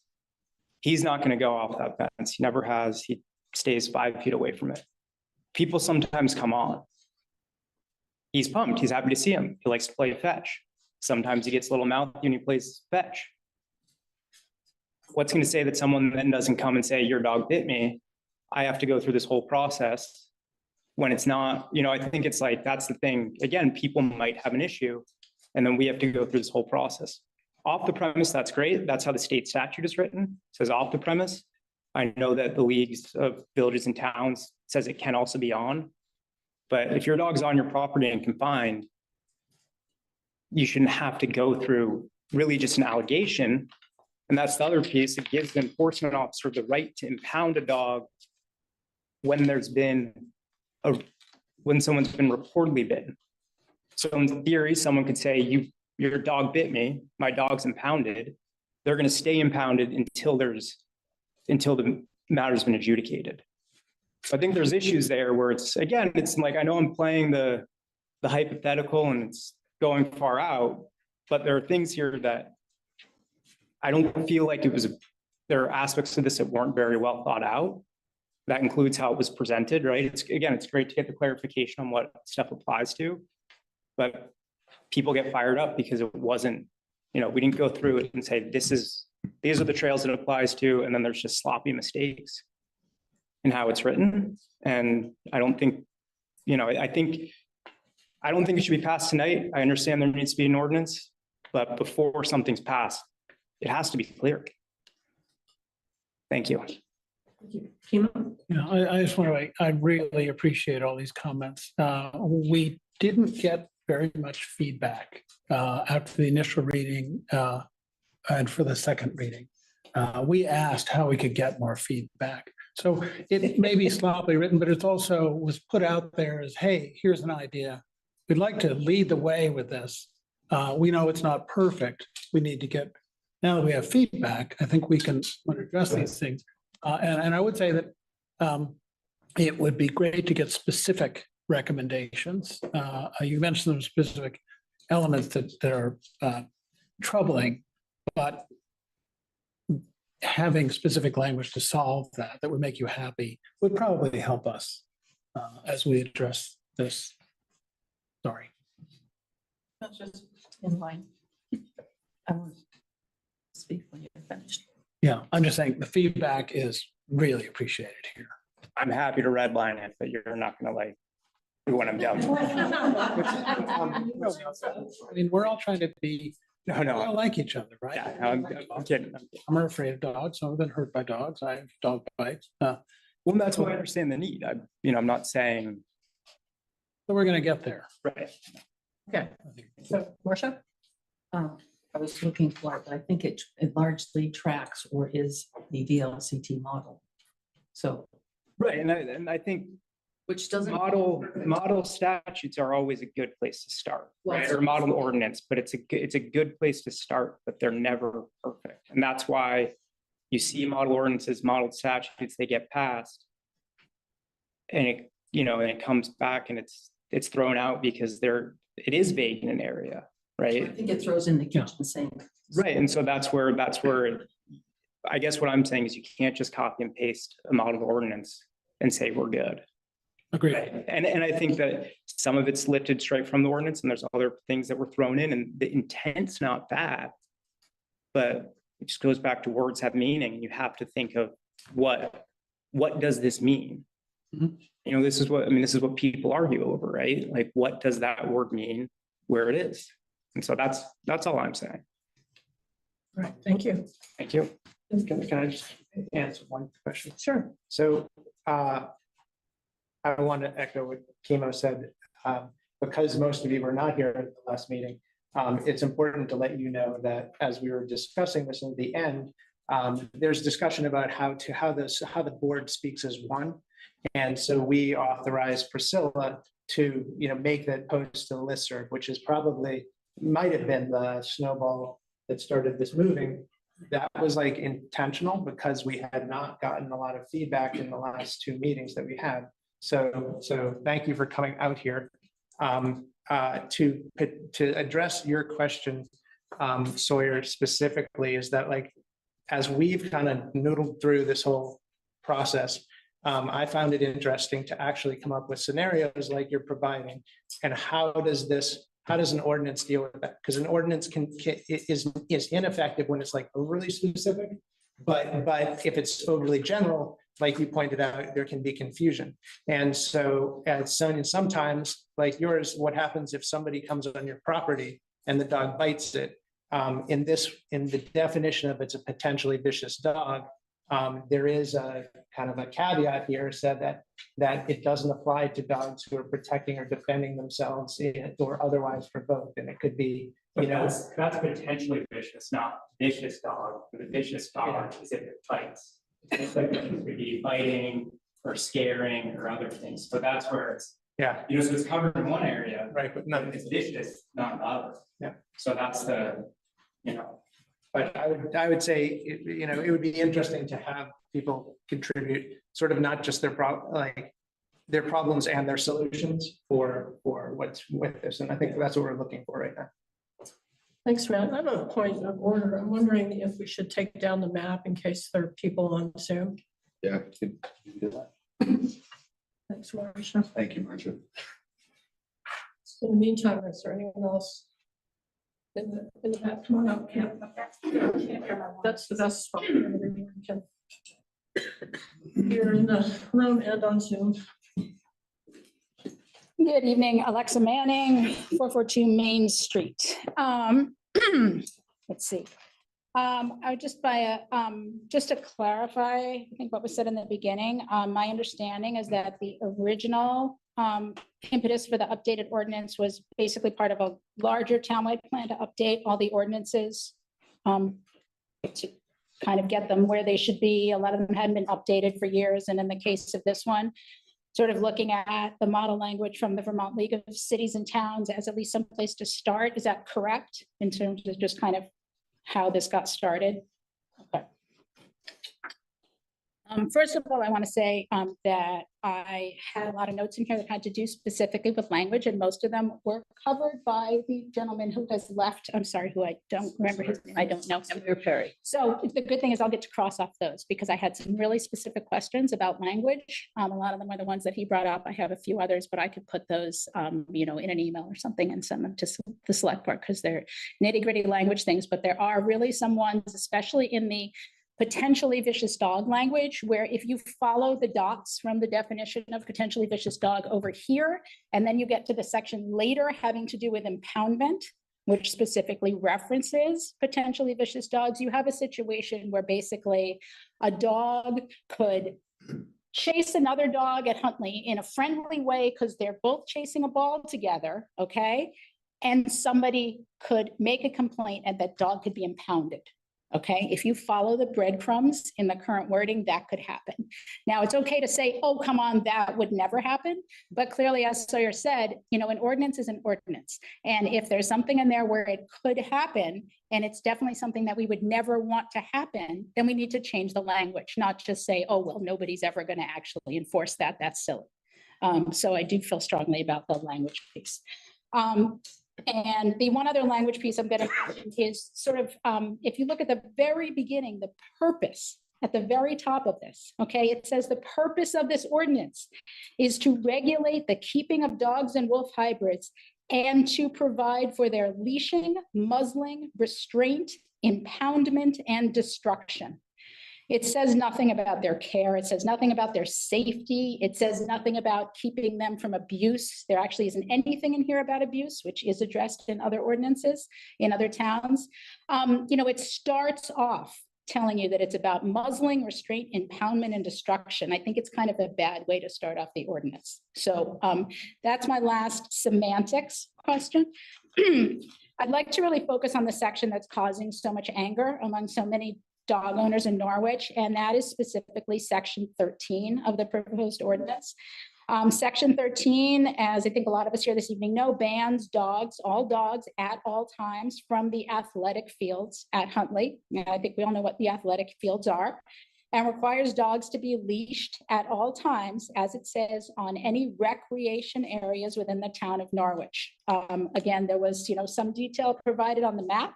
But again, right now it says all recreation areas within the town of Norwich, which would be in any areas where people recreate. Okay, so we definitely would need some clarifying language. And even based on the map that was put there, it still means that a lot of places where people currently exercise with their dogs and hike with their dogs, most of the time during the day when you can hike for an hour on those trails and not see another human being, all of a sudden that's not something we would be able to do with our dogs. First thing, quite importantly, section 13 is not in any way any part of the model animal ordinance language from the Vermont League of Cities and Towns. Nothing, not one word of it. I have a copy of that model right here. You can read the entire thing, start to finish, from the first word to the last word. There is not one word in there about any of the stuff that is in section 13. Not one word about dogs being required to be leashed on town recreation property, and not one word about dogs being banned from certain parts of town property. It is not in there. Okay, all the rest of this stuff, everything else in there is basically taken from the boilerplate, okay? But not one word of what is in section 13. So section 13 does not align with the stated goal of basically aligning with what other towns are doing, with the Vermont League of Cities and Towns. It's not in there, okay? I've spoken to so many Norwich dog owners over the past couple of days, and I've heard from so many more today in response to my listserv post. And the outcry and the sadness and the anger and the frustration over the overreach of section 13 has been enormous. Very importantly, people also rightly feel, and this is to what you were saying earlier about not having heard from people, people rightly feel that there was basically no public outreach to proactively let residents know about this potentially huge change to the lives of dogs and dog owners. The minutes from the last select board meeting, sorry, draft minutes, because I guess they're getting approved later. Last select board meeting 2 weeks ago state, quote, Griggs requested broader feedback from the town regarding proposed regulations. Select board members and the police chief discussed methods for gathering further town member feedback.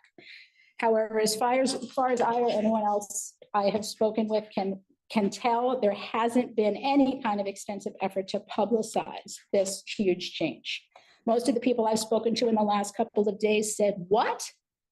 What are you talking about? I haven't heard anything about this. This is crazy. What are you talking about? And that is why feedback didn't happen 2 weeks ago or a week ago. Feedback happened mostly based on Signy's brief listserv post yesterday morning, which prompted another one from Stratton, which then prompted a very long one from me. That is how most of the people heard about this issue. Speaking of trying to publicize it, section 13 is found on page 9 of a 10-page ordinance. And the ordinance itself was found on page 37 of a 96-page meeting packet. That seems to me the exact opposite of an attempt to publicize this proposed change. As part of my research for this meeting, I spent many hours on the 21 websites of the 21 Vermont towns considered part of the Upper Valley. Not a single one of the 21 animal ordinances has wording requiring dogs to be leashed on town property, and not a single one of them has wording banning dogs entirely from particular outdoor town spaces. Again, such wording is not part of the model ordinance offered by the VLCT. This paragraph, section 13, was clearly added in to this ordinance. It's hidden at the bottom of page 9, where perhaps the authors were hoping no one would see it until it was too late. I really don't know. Well, now we've seen it. 40-year Norwich resident Mary Bagnato, who can't attend tonight due to a medical issue, asked me to share something she sent me. I am certainly not going to read the whole thing. But because she specifically asked me, I did ask her to send it to the select board. But she did say, quote, "I love this town. I have met dozens of fellow dog lovers on my walks. The idea of prohibiting dogs as outlined in this new proposed ordinance is shocking. We need to empathize with each other's needs. This ordinance is totally one-sided, representing those who really don't want dogs anywhere near them, and leaves out the large number of dog owners who need to walk and socialize with their dogs," end quote. Those of us who enjoy time with our dogs at Huntley know that for the vast majority of time during the week, if you come to Huntley with a dog, you are the only human being on that field. Why should a dog who is leashed or under voice control, which is already currently required, be banned from areas when there is no one else around? The early morning weekend dog meetups, which have taken place at Huntley for many years, are friendly, extremely well-controlled events that serve to help our community raise and nurture well-socialized and well-exercised dogs. This new ordinance would cause these fields, which are paid for by our tax dollars, to lie empty for most of the hours of every single day. When you hike with a dog on the Norwich trails that are impacted, you will most likely run into exactly no one the entire time. Even on a lovely weekend, you might pass a handful of people. And when you do, dog owners I've encountered on the trail are invariably courteous. They pull their dogs aside until communication has been made with the people approaching on the trail. The question of enforcement of this proposal was addressed by many, including Stratton Shook in his listserv post when he wrote, quote, "The new ordinance will actively create more conflict. If we see off-leash dogs on a trail, do we then have to accost the person, get their name, follow them back to their car to get their license plates and call the police? Are officers going to actively be patrolling our trails to catch these off-leash dogs? If it is for safety, I'd rather see our officers more actively pursue traffic violations, as it is a very common occurrence to see cars speeding in the town." Alexa? Yeah. You have several more pages? Nope, I do not have several more pages. I have about half a page. Okay, thank you. Okay. What's about enforcement? Yep, this is the quote from Stratton. The question of how our police, and I also question how our police are going to pursue people from across state lines who actively use many of our trail networks, end quote. As a resident of Main Street myself, I will attest that speeding vehicles present a much more significant, daily, ongoing, and directly manageable safety issue than any issue related to dogs. I understand the issue of poop was also raised at Huntley as one of the reasons why dogs can't be on the athletic fields. I want to point out that the poop on the fields at Huntley is not dog poop. It is skunk poop, okay? The people who are at Huntley, we are fastidious about picking up We're crazy. Like we go and if we can't find our dog's poop, we get other people and it's like you're searching for a drowned person in a pond. I mean, we walk back and forth like this and we go like hallelujah when we find poop, okay? Huntley is overrun with grubs. That is what's creating all of that brown grass, okay? Skunks and raccoons come and eat grubs. If any of you go to Huntley Meadow late at night, it is skunk fest. I think a lot of people don't know what skunk poop looks like. So first of all, here are the fields impacted by the grubs. For those of you who don't spend a lot of time at Huntley, this is what Huntley looks like these days. Okay, that's what the fields look like. For those who might mistake, which I can understand, dog poop for skunk poop. This is skunk poop. Okay, guess what, guys? It looks an awful lot like dog poop. Okay, the skunk poop was so bad on those fields late last summer and early fall that when I went and walked my dog, I almost could never come home without having to pick poop out of my sneakers, which I know we all love doing, right? But it was all skunk poop. Okay, it went away over the winter. And now that spring is coming back, it's starting to come back again. And I'm sure the same thing's going to happen this summer. Getting rid of dogs isn't going to help that. Getting rid of grubs will help that. In this time of so much polarization, we don't need to pit neighbor against neighbor.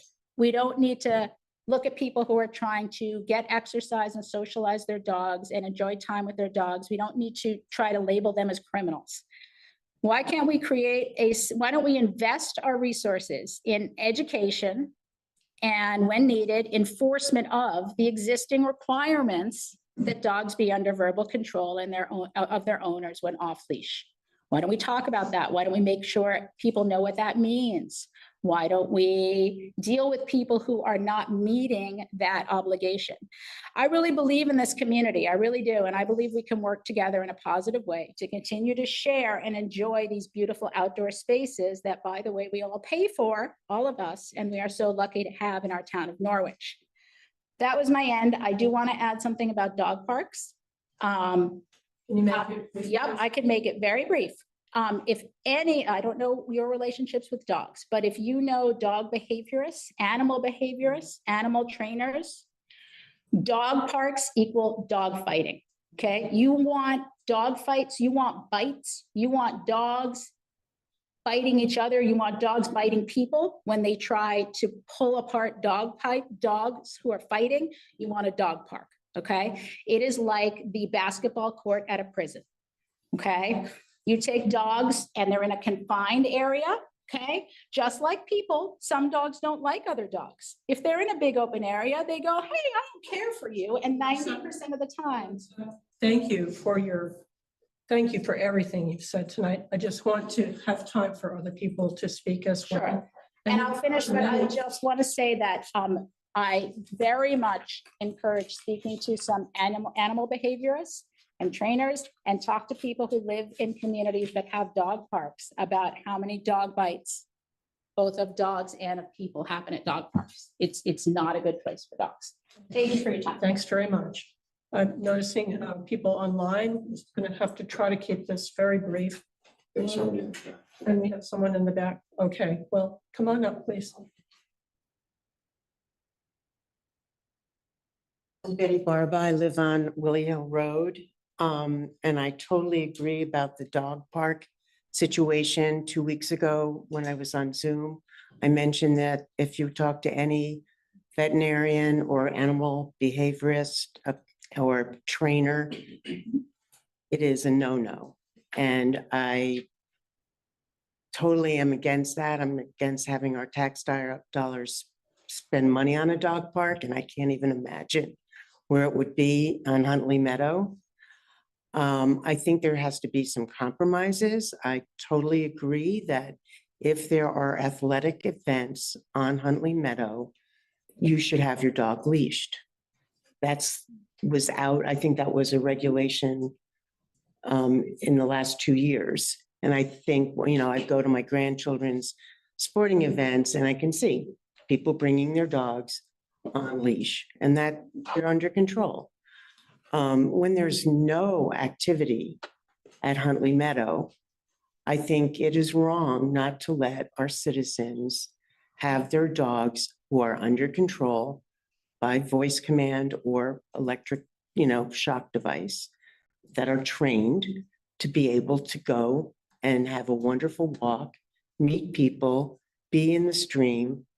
I mean, people at not only their dogs, but their owners. This is a time of getting away from whatever you have in your life, probably if you're fighting of illness or conflict.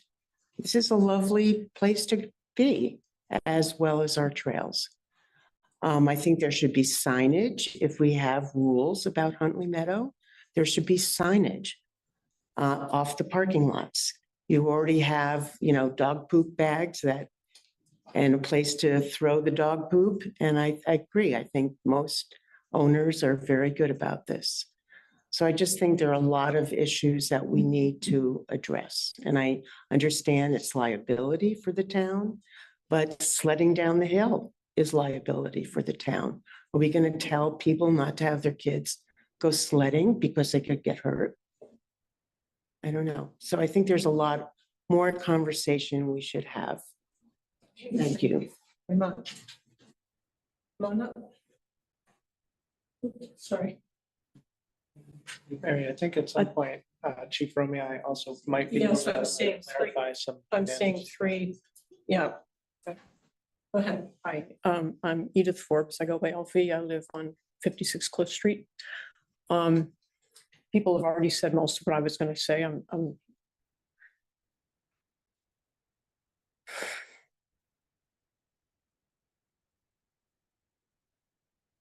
Okay, Alfie. take your time.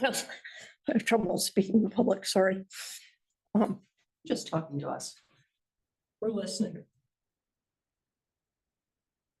Oh, yeah, I mean,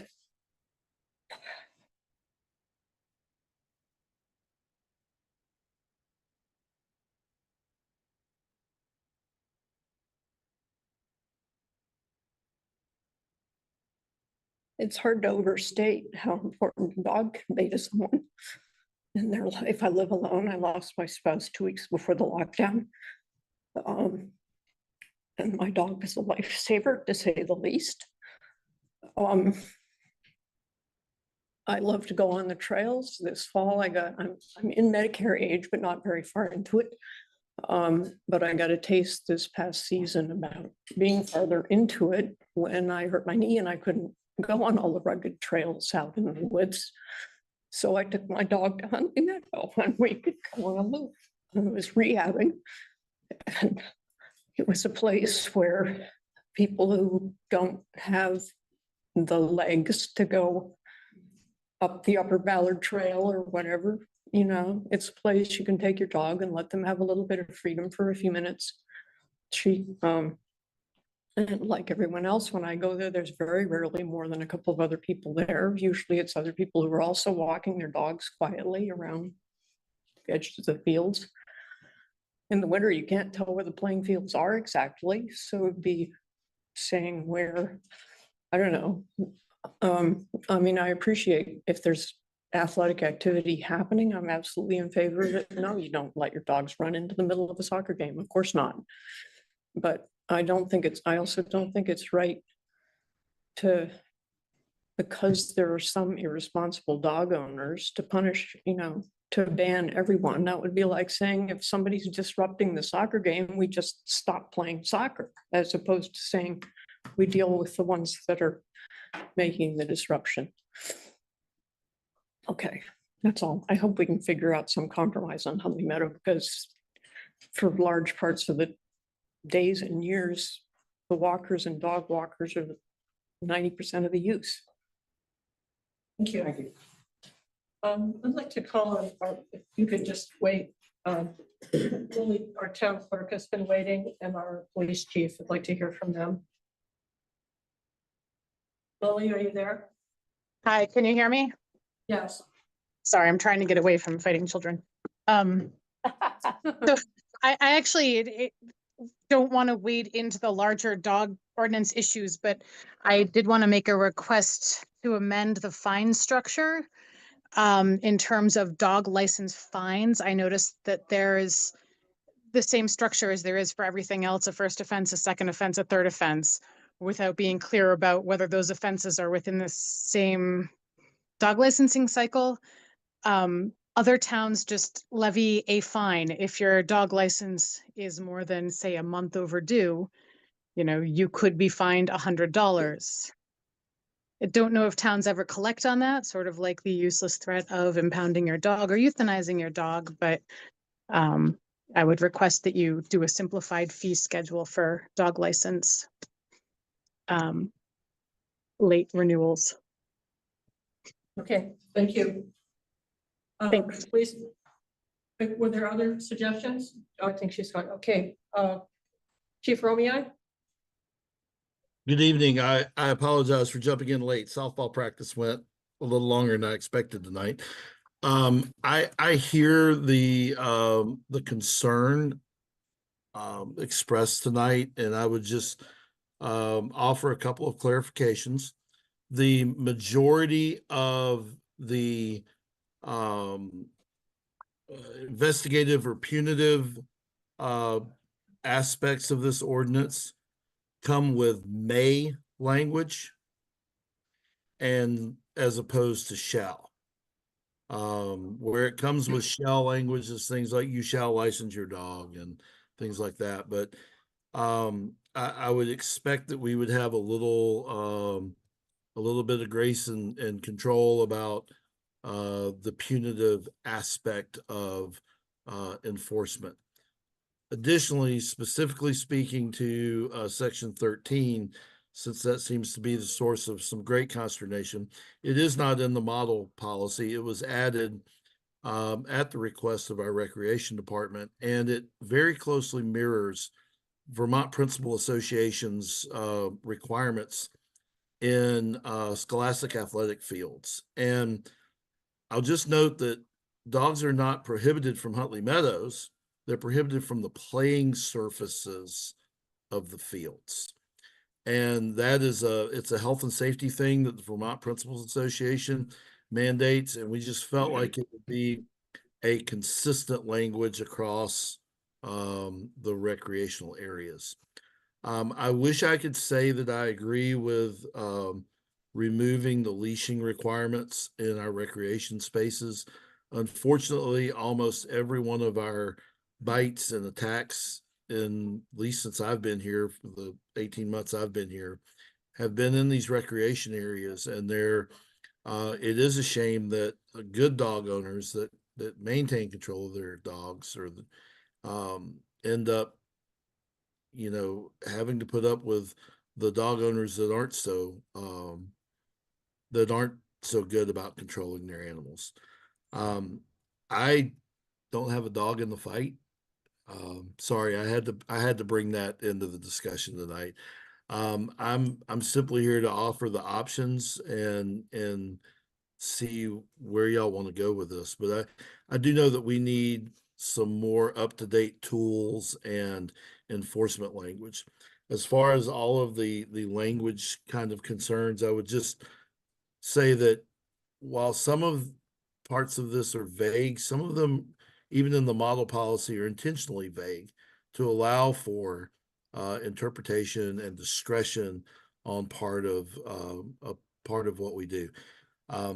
I do feel very strongly that we should stay as close to the model policy as we can, because that was developed by people with JD after their names and other things that make them a little smarter in this arena than I am. So if there's other specific questions, I'd be happy to answer them as far as what the Norwich Police Department would do. I can absolutely tell you we are not going on a dog catching and impoundment mission. Thank you, Chief.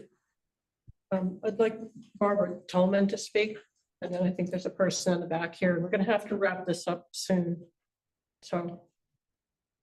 I'm Barbara Tolman, 17 Partridge Hill. I've lived in Norwich 20 years. I would like to thank the Select Board and the police chief for considering restrictions of dogs from certain areas of town. You could perhaps reword the opening to the ordinance to some reference about keeping residents safe. I know people here have talked about no, but walking an hour on trails or whatnot and not seeing a person. I personally have stopped walking Ballard Trail because I have had dogs running up to me, small dogs, big dogs. I once had a big dog run up to me, jump on me with his muddy paws. There was no owner to be seen. And eventually the owner caught up with us and said, "Oh, he's a good dog. He's just having fun." So I am always suspicious when a dog owner says that they have a good dog.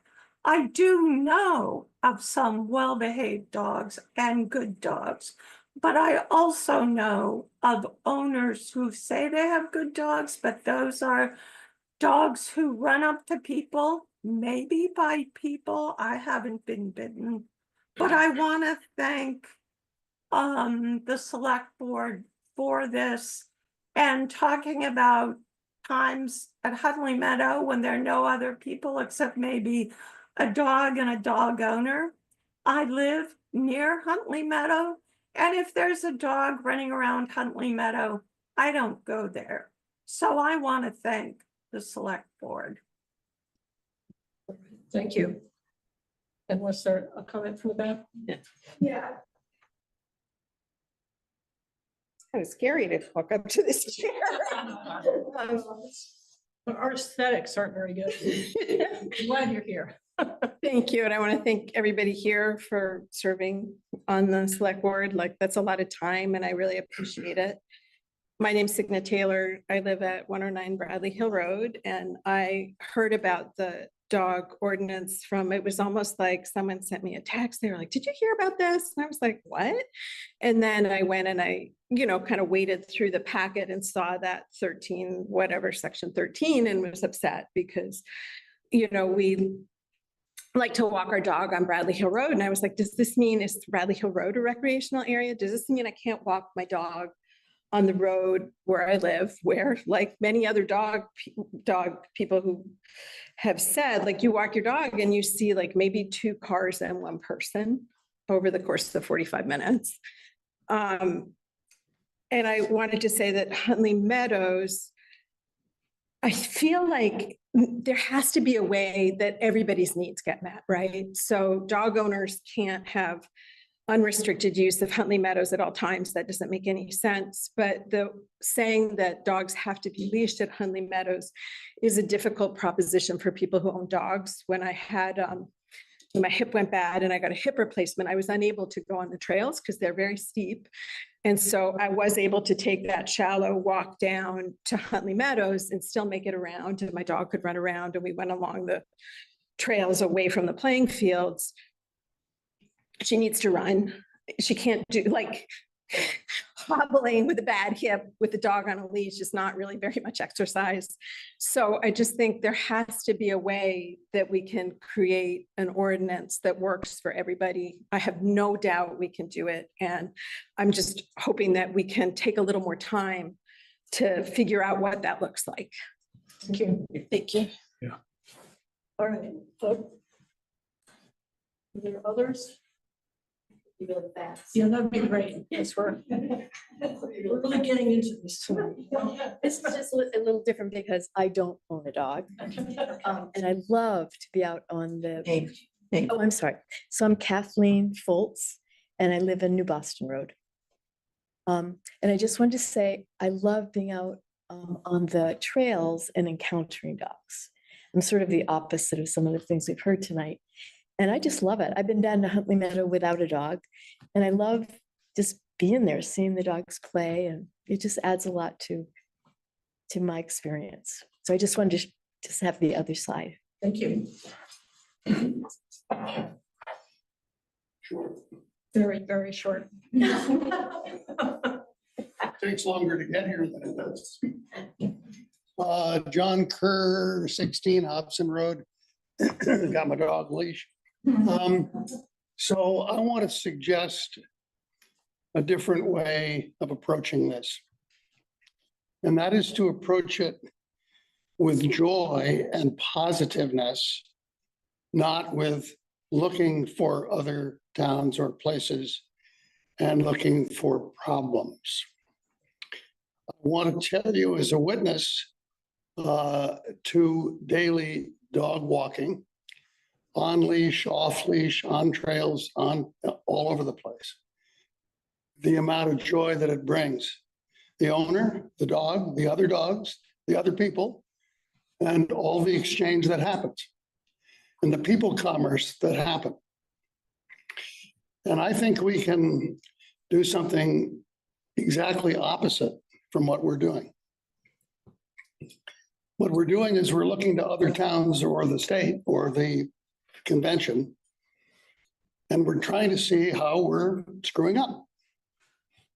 Why don't we be the leader and have them look to us at the joy that we have every day, unless there's a problem, which is sometimes dealt with by those people in a positive manner, rather than restricting it and rather than being negative.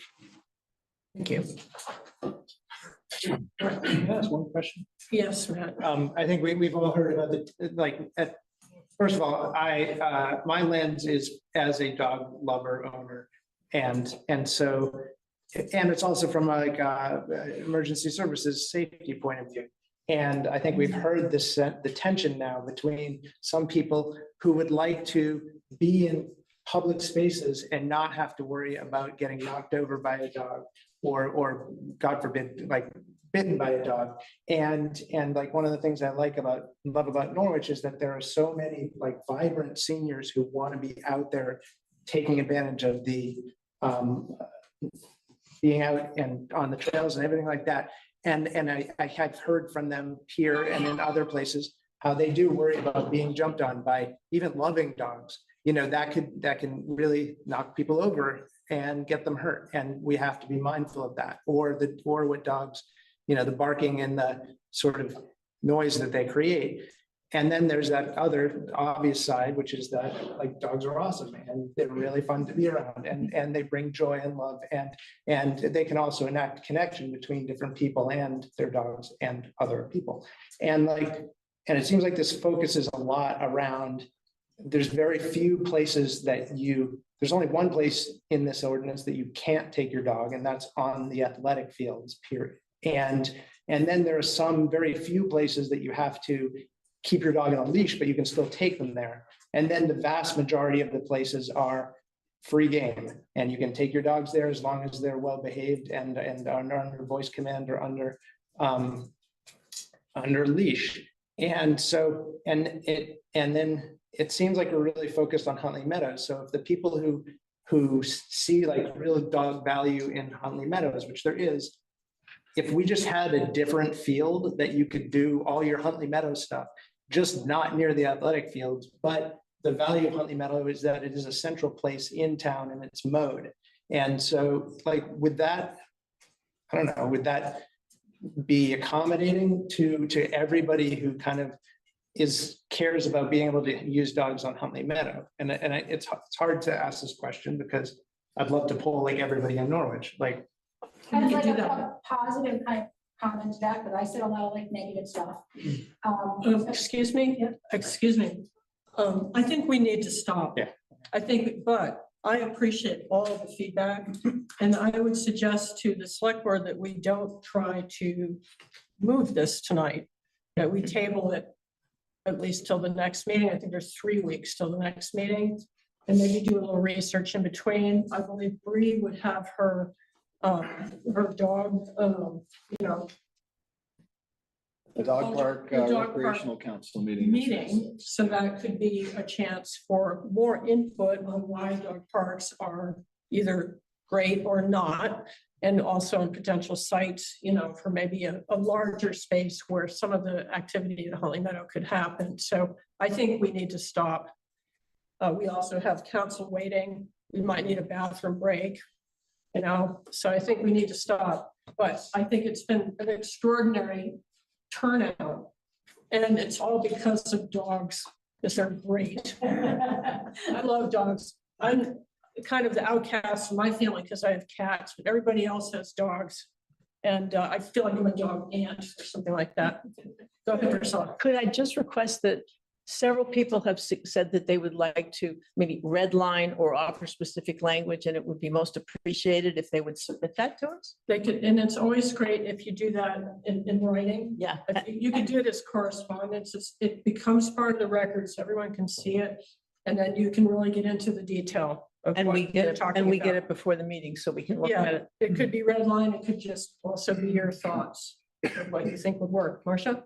And could we put that clearly in the minutes so that people reading the minutes can see it bolded or whatever, that we're asking for red lines? For written. Right. Yeah, And okay. I'll just say, I'm a proud and happy dog owner. And those would go to that select board at, like the select board email that's on the website. I just want to make sure that we're gonna. What the proper address. The only mechanism to get it. Okay, just want to make sure that that's. Can I just say 30 seconds or? Yeah, real short. Yeah, I just want to say, I hear all of your comments and some of them were a little, I won't say. Don't get into it. Just No, say no. what you're gonna say. But please understand, we're making sausage here and we don't have an effective way to communicate with all of you.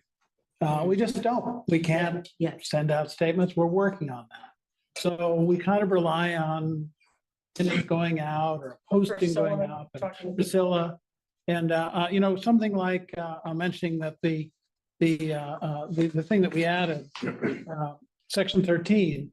Well, of course, that's at the end because all the other sections were taken. So we added a section at the end. And we're trying to hide it. There's no nefarious activity here.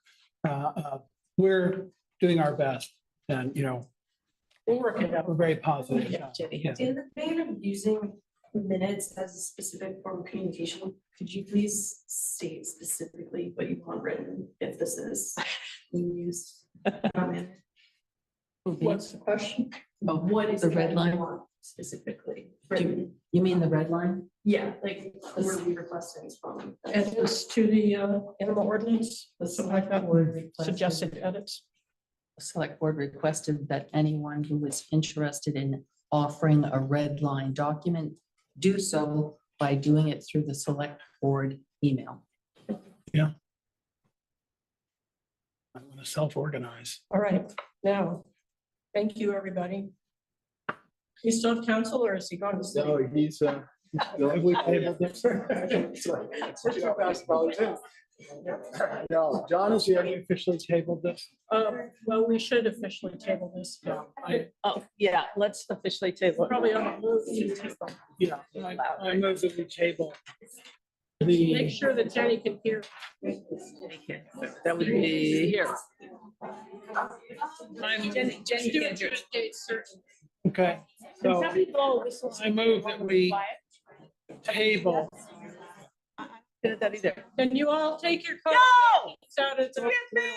We have some business. We have some business and we can't hear each other. Thank you for coming, but please talk in the hall. Can you take your conversations to the hall, please? Can you take your conversations to the hall, please? Thank you. Bye. Thank you. Fun. Or stay and be quiet. Yeah, either one. Poor Jenny. Table that we move. Table the motion to approve the final draft of the ordinance regulating dogs, wolf hybrids, and domestic pets as presented in the select board meeting packet. Okay, now Jenny, did you get any of that with all that? One more time, please. I think I've got the, I move that we table the approval of the final draft of the ordinance regulating dogs, wolf hybrids, and domestic pets as presented in the select board meeting packet. To a date certain. Right, the next meeting to see. May if there's an 14th? update. Yeah, let's do May. Until May 14th. Yeah, don't want to put it off forever. Jenny, did that make sense? Yeah. So we got Griggs, Callaway. No problem. Okay, the vote. Marcia, how do you vote? Yes. Simone? Yes. Yes, Solo? yes. Yes. I'm a yes. Okay, next question. We need a little break, Yes, please. 2 minutes? Yeah. Okay, well, maybe I gotta go walk my dog. If I may suggest, if you guys go into the executive session and then it's just a little longer until we make it into the other room, I can then take that time to move people out. It's for efficient. while we are breaking. Well, if people had to go to the bathroom and then go into the. Yeah. Would you make the motion first? Then you can do that. Oh, I see what you're saying, to move to go in and then take a break as needed. I'll be able to. Okay, people into the- so let's do it? Yes, please. I move to find that premature general public knowledge about confidential attorney-client communications would clearly place the select board at a substantial disadvantage. Okay, is there a second? Second. Okay. Marcia, how do you vote? Yes. Emo? Yes. Priscilla? No, because I don't see the disadvantage. Okay, and Matt? Yes. And I'm a yes. And should we do the second part? I move to enter executive session under 1 VSA, section 313, paren A, paren 1, paren capital F, to obtain legal advice and invite the town's attorney and the town manager. Is there a second? Second. Okay, Marcia, how do you vote? Yes. Chemo? Yes. So? No. Okay. Matt? Yes. And I'm a yes. Okay, so time entered is, what is it? So 8:48? Yeah. So for anyone who is still on the Zoom, I'm gonna now move people into a waiting room. And when the board comes out of executive session, I will get people into the meeting. You say it to. Recording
Oh,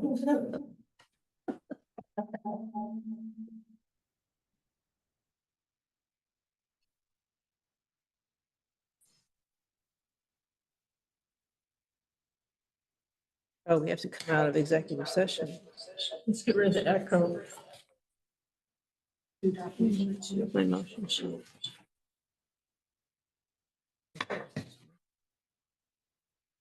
Are we being recorded? Letting people know. Unmuted and the video's back. All right, so you ready? Is it recording? It's not Is it recording yet. recording? I will, whenever we're ready. We're good? Yeah, good. Recording in progress. I need a motion to enter public session. I move to enter public session. Is there a second? Second. And Marcia, how do you vote? Yes. Emo? Yes. Priscilla? Yes. Yeah, Yes.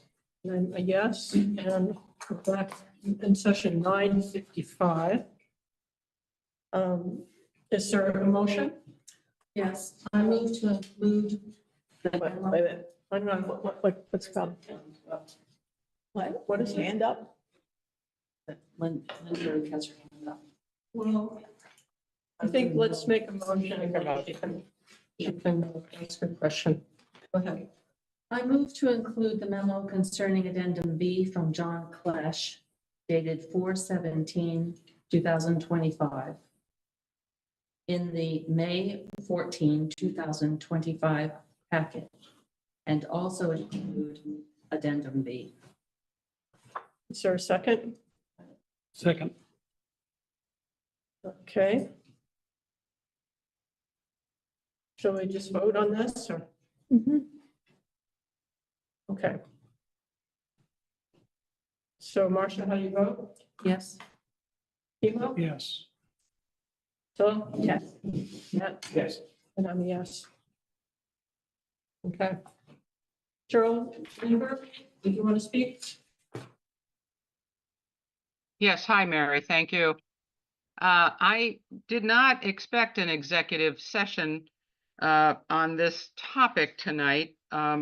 Didn't really notice that wording way over there. It said you were going to be discussing Addendum B, which is Hold on. not referenced as the addendum to to read the it up. personnel policy, and nor is it in the packet with the other documents for tonight's meeting. So most individuals looking at this agenda would not even understand what it is you were doing and what you were talking about. Thus, it seems more appropriate to explain why you were going into executive session, the discussion of what needed to occur, and what premature knowledge would have put the town at risk, because it includes discussion that I myself would have liked to have been listening to, and I think others, I won't speak for them, but it seems proper when you are to enter executive session, you give the discussion of the need for going in and the reasoning why the town would be at risk. Can you explain anything to that nature? Yes, the reason we went into executive session to have a discussion with legal counsel was to give an opportunity for the select board to thoroughly understand the legal framework for Addendum B. We have new members that had never heard of it and wanted to have a chance to ask questions of counsel separately in executive session. Council had sent us a memo that just gives the framework for why the council has recommended Addendum B be part of our personnel policy, how it protects the town from liability, what the different roles are of different elected officials and what their sort of rights and responsibilities are. So we needed to go over that in executive session. And now we have voted to publish the memo. Well, we haven't voted yet. Oh, yes, we did. We just vote? We just did. Right, sorry. So So it was just to give the members who hadn't had a chance to understand what this is all about, a chance to do that. And we're just going to publish this memo, and there are elected officials who don't feel comfortable signing this. We're not going to pursue this. We don't want to keep bringing this up over and over again. We feel that it would be more of the team spirit to sign it. Would probably protect the town from some liability, but we don't want to badger people about it. If they don't feel comfortable about it, that's just kind of the way it is. So Okay. that's what I have to say about it. Do you have further questions? Well, Mary, gaining knowledge about a public document by new select board members does not require an executive session. So therefore, all of that discussion should have been in public. And that's just a question and answer process. And I find that wrong. And that's my opinion. If then there's a memo or something between the attorney that is more risky for the town, that's different. But a question and answer discussion, which is what your agenda states, should have been in public. And Well, it's in public now. It should have been before you went in to make it clear to individuals that which was going to occur. And I find it offensive to leave out elected officials who wish to understand better that which is being discussed and share it with us. What was at risk for the town? Premature general public knowledge would put the town at risk. How does that true?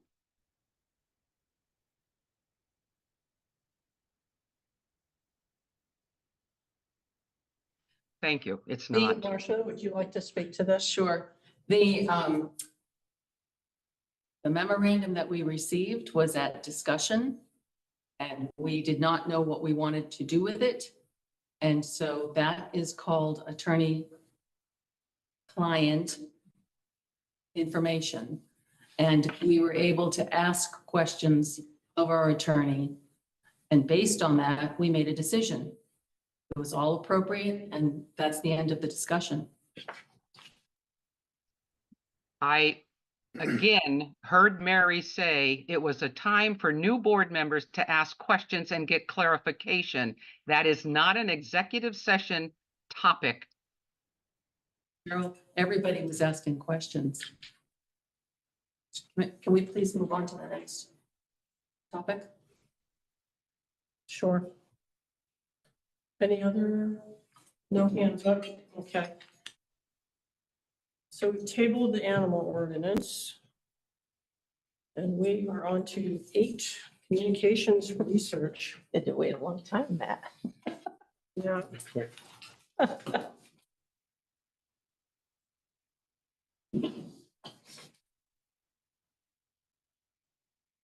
Matt, would you like to speak to your memorandum about communications?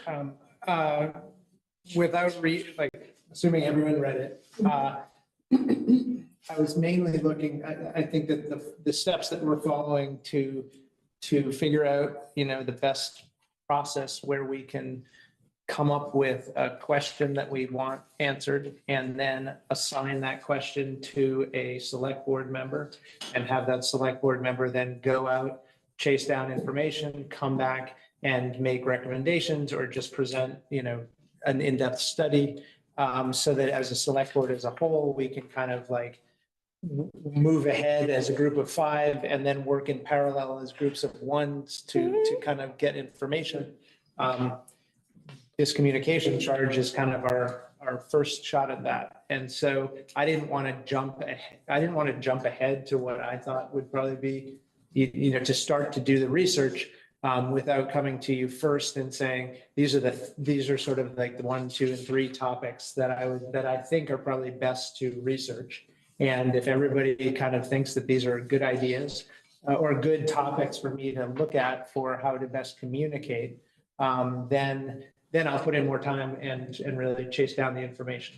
And I think, like I said, at the end, you know, how, certainly just from our talk with regarding the animal ordinance, you know, how do we best communicate and engage with the community? You know, what are the aspects, like, what are the best ways to do that, and how to appropriately do that, and communicate messages, you know, I could very easily go out and come up with a bunch of ideas and come back pretty quickly and say, this is the low hanging fruit. I would suggest that we do this. And these are a couple things that like might work or might not work. How do you feel about these?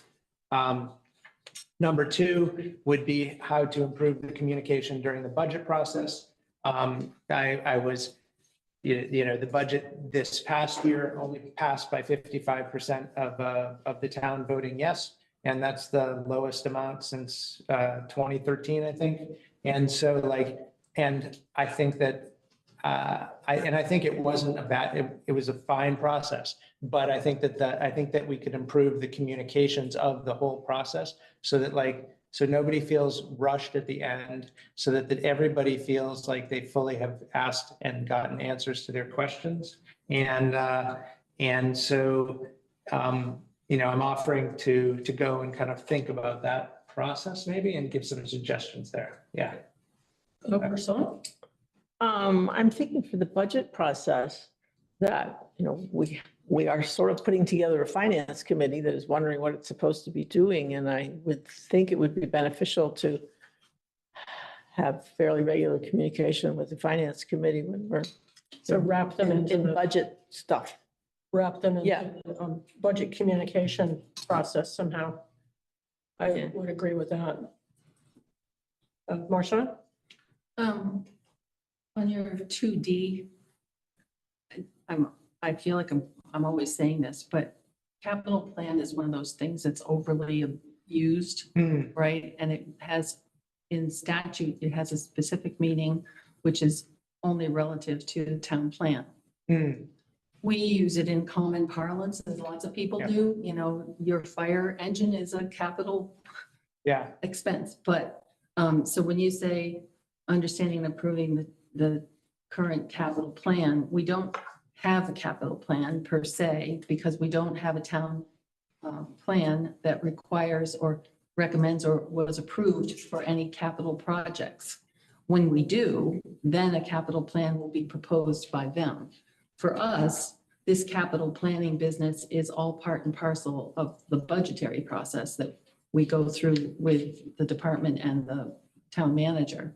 Yeah. So I would say, in terms of the suggestion about how to use the finance committee, I would say I'd be interested before we did anything else in hearing your ideas about how we might use them.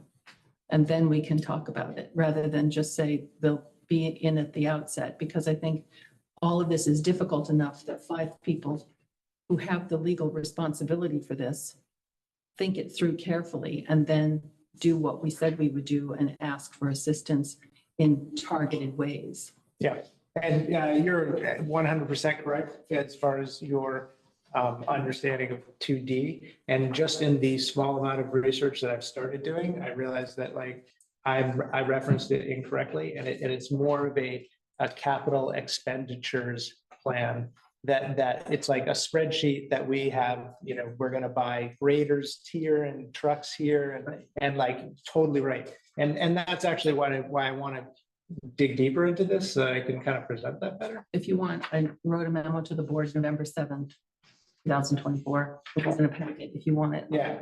And that spreadsheet kind of already exists for capital expenditures, and that informs how we like how we're going to put money into the designated funds and the path that we do for that.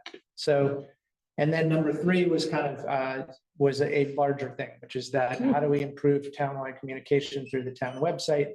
And I support using technology in ways that doesn't create more work for everybody, but actually, you know, helps people communicate and you know, what are the ways to do that? And right now, there's a lot of turnkey options for town websites that let you do a lot of stuff that might have been custom work, 10 years ago, and now it's just, right off the shelf kind of software. And so I think if we think that that's even worth considering, I'm happy to go down that path and without any sort of commitment, at least see, come back here with like some rough ideas. Marcia, as to the website, years ago, I sent Brennan one of those websites to consider, but I think this is one of those areas where we have to be careful, because I think that might be more in the wheelhouse of the town manager. But having said that, I think we definitely have every right and responsibility to make sure that we think that what's on the website is useful and up to date and stuff. And so, I mean, I'm just sort of saying, be mindful of roles. Yep. I have a little tidbit about the website, just to go to the City of Boulder website about dogs. They got videos. It's like, okay, you got your dog and you meet someone on the trail. This is what you do. And it's got maps showing where you can take your dog off leash here and not here. It's fantastic. Yeah. It's probably expensive. So I will be Yeah. very cognizant of staying in my own lane. Yeah.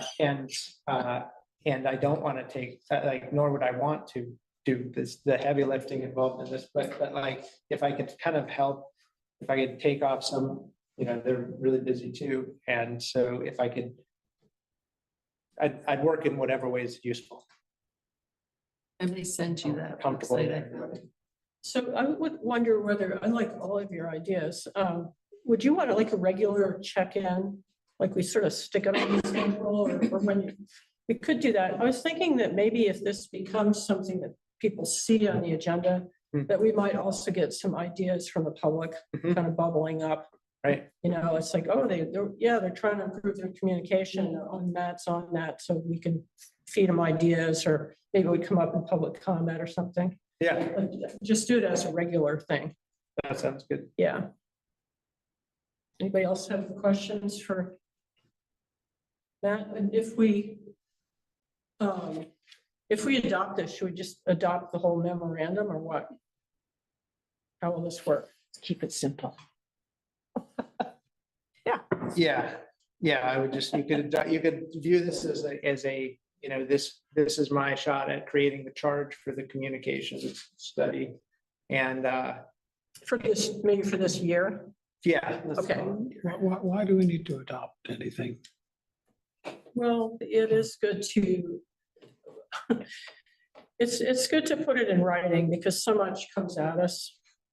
Okay. And also it's good to have it for a certain amount of time and then it, or also go on forever. Like our childcare committee, we found out what we needed to know. We sort of learned that it exceeded our ability to do anything about it. It had just happened at the state and federal level, but then it ended. It's like, to put some formality around it can be your friend.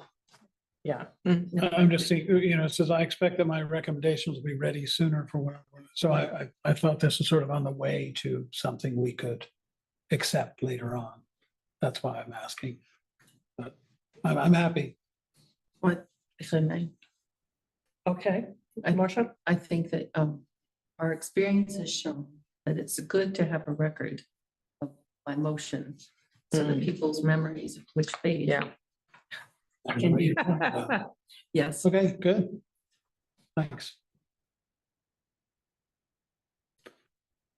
Any other question? Kimo, you have more questions? No, I was going to move that we accept this memorandum.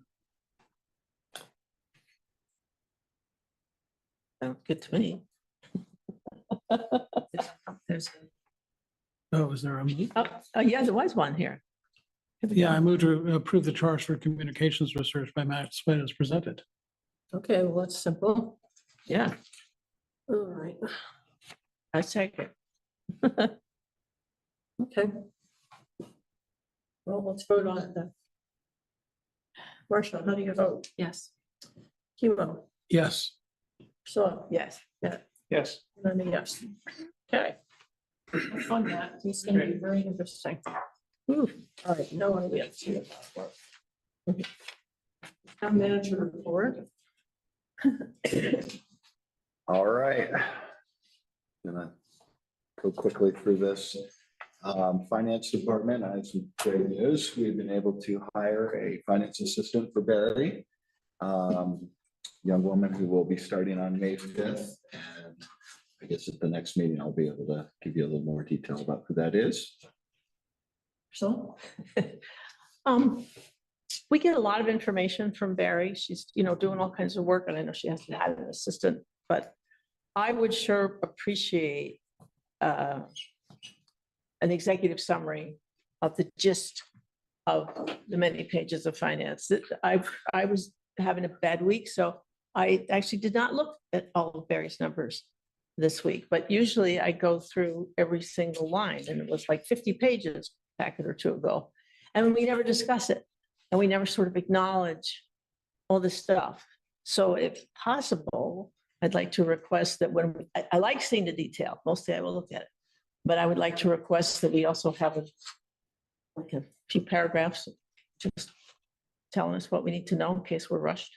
Well, let's hear about the feasibility of that. How does that sound feasible? Well, so I will bring this to your attention. We had a meeting at the end of July last year, and we talked about how the select board would like to have the financial reports presented. And in that meeting, Barry had created a memo, so you can go back and kind of look at this at your leisure. And asked, what we had been doing when Joyce was the finance director, was she was pulling all of the NEMRC numbers out and creating her own independent report that used those in what I thought was a little more easy to understand format. The problem there was it was labor intensive, and it also had some element of human error because they weren't the numbers that were coming directly out of NEMRC. So the select board, and actually you made the motion, Priscilla, and I think Marcia might have seconded it, was to accept the NEMRC reports as the financial reports that the board wanted to see. At that time, again, that was less than a year ago. So that is my desire, because sometimes you go to a meeting and the financial person has a bunch of numbers for you and says, okay, I have a few paragraphs. We're this far into the year, and like we're 75% through the year, and basically we have spent 75% of the budget as we hope.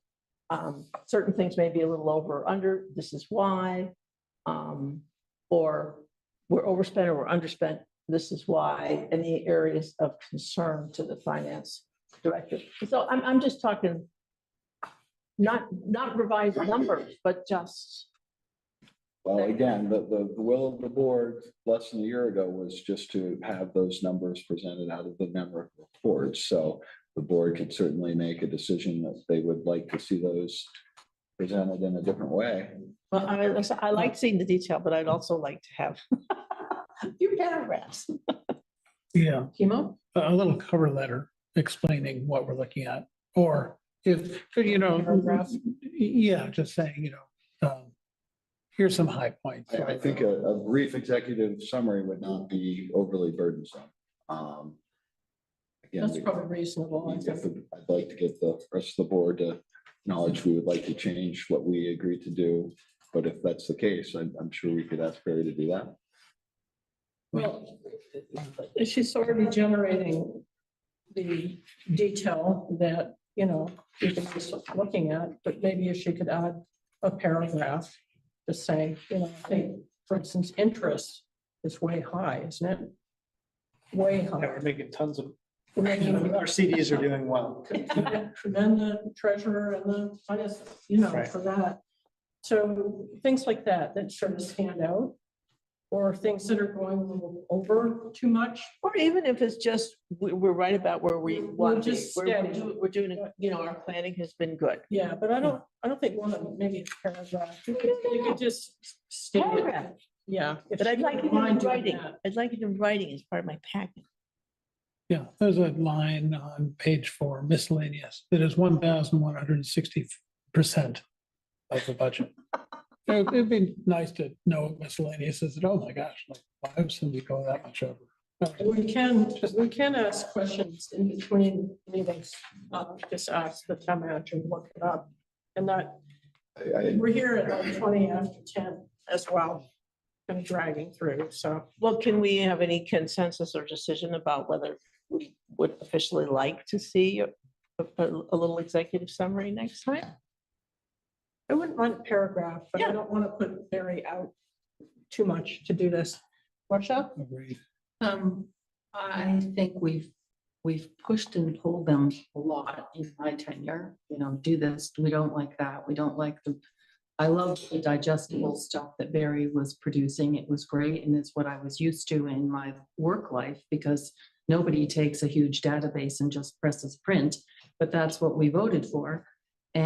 But this print at least says you are 75% over or whatever, and I can easily go down in, 2 seconds and look through the 40 pages and see the $1 million percentage or the 1 billion %. So I really hate to put more work on the finance department when I think that I can do that myself.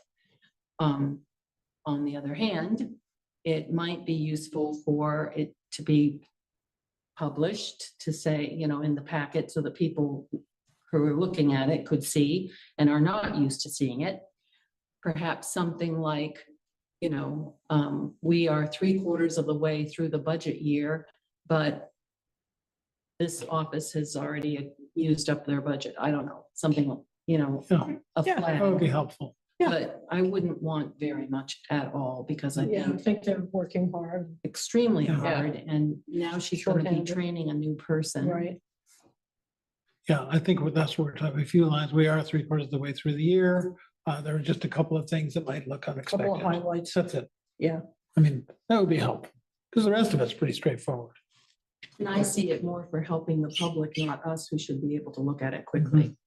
Okay, so I will chat with Barry and tell her for the next month's report, we could a brief summary of anything she feels like is a highlighted.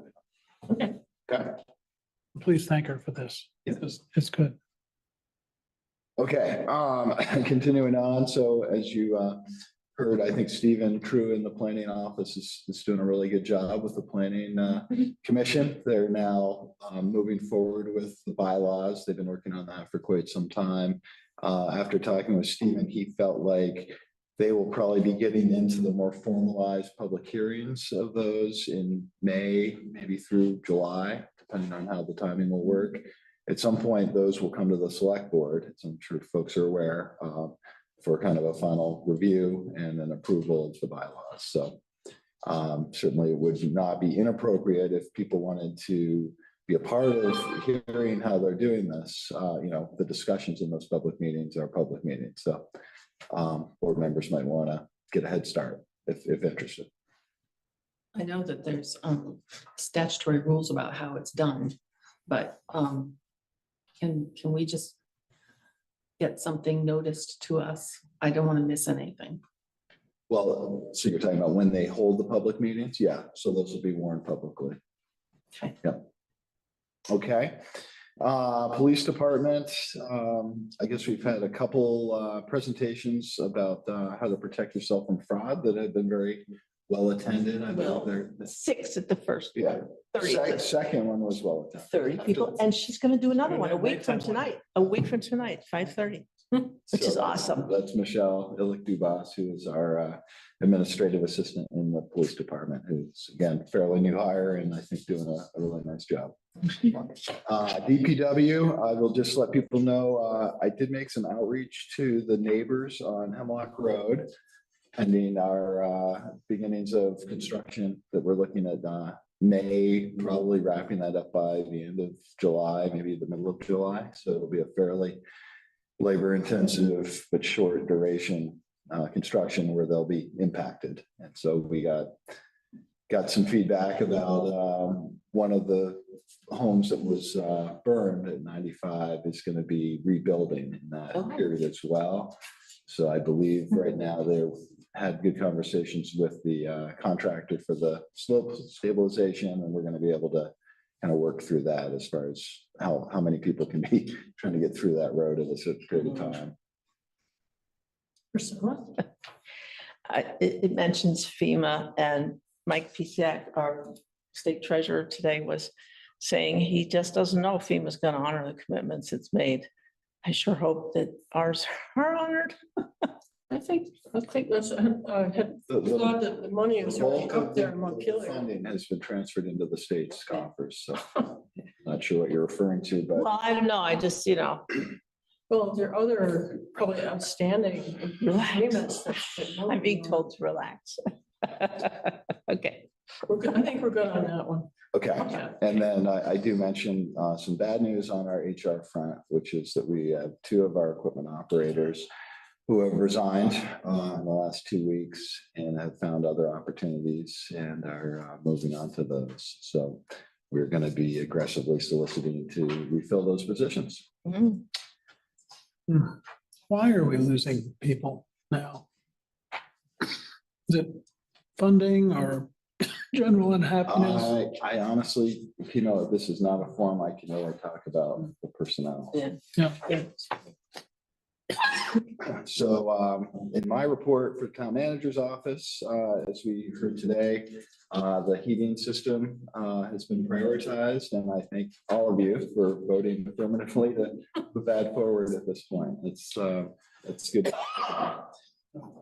As I mentioned, we are continuing to solicit funds for different open positions. I did make some progress last week after kind of bumping around in the dark for a while related to the cellular service provider on the emergency tower. Yeah. I think I found the right conduit to information, and that's through the Vermont Department of Public Service.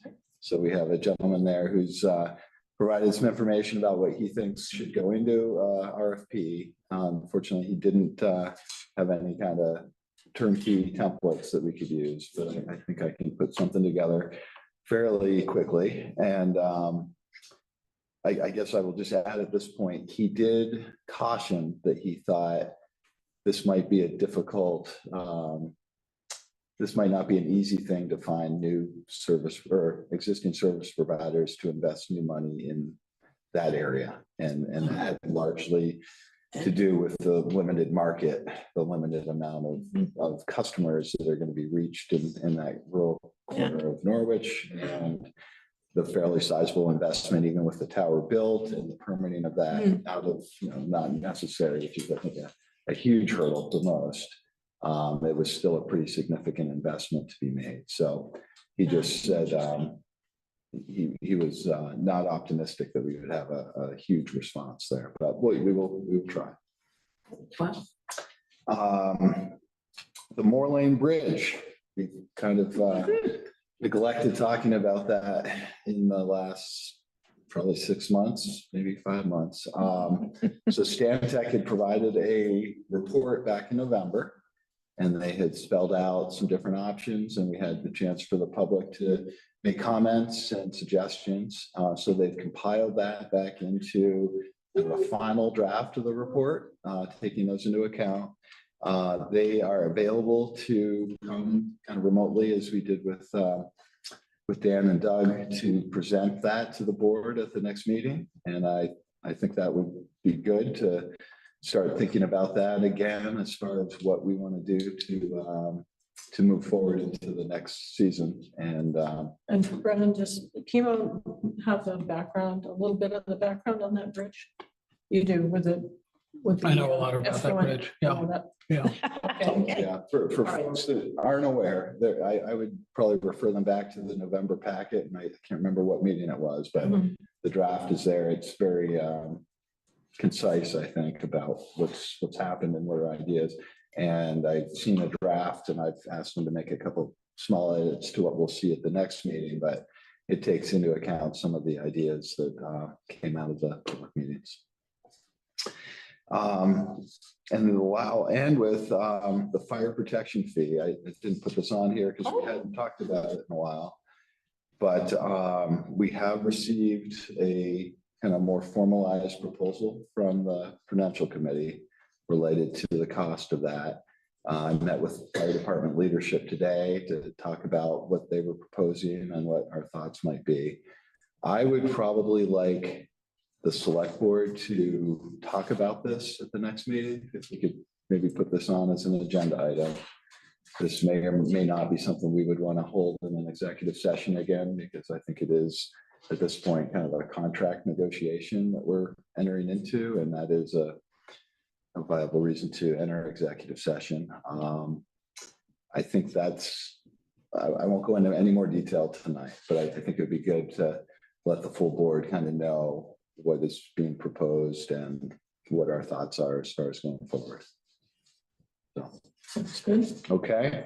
And then at the bottom here, I've been kind of trying to keep people apprised, as far as I'm apprised with the townwide reappraisal process. This would be a question. It looks like Cheryl is still in the meeting. I thought maybe the listers would like to be invited to come to the next meeting and provide some information about the current status, the timing of when we can expect things. I know they're going to be holding some public meetings related to kind of sharing information about the reappraisals in May. So that might be a good opportunity to let other people in the community know about those. So, you know, I don't want to volunteer them to do that unless they're interested or the board would like to direct them to. But I think it's going to be in the middle of May real soon. And we're going to be coming into the finalizations of all of the reappraisal work and be setting tax rates based on the new grand list here pretty soon. Portia? We talked about having KRT as well. I think that would be good. So my guess would be that KRT has been attending regularly the listers meetings. I don't know what their availability is to meet with the select board at 6:30, 7, 8 o'clock at night right now. I don't know. I guess my feeling would be, I think the listers at this point could probably give a pretty good idea of the next steps that are going to be involved. All right.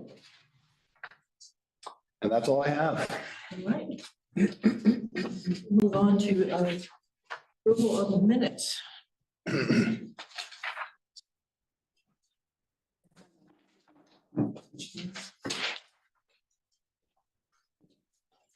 Yeah. Yes. On number 3, Callaway actually asked about discussion of a future discussion about the town charter and possible fire district merger. The way it's written, it sounds like it's a. Right now, what page is it?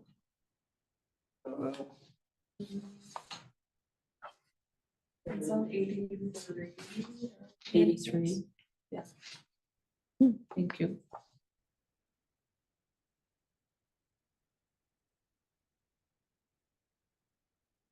Want me to read it? Yes, please.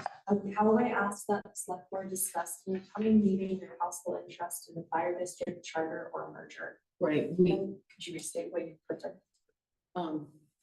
What she said, it should be. Yeah, I wouldn't have said fire district merger. I said 83 because that's, yeah.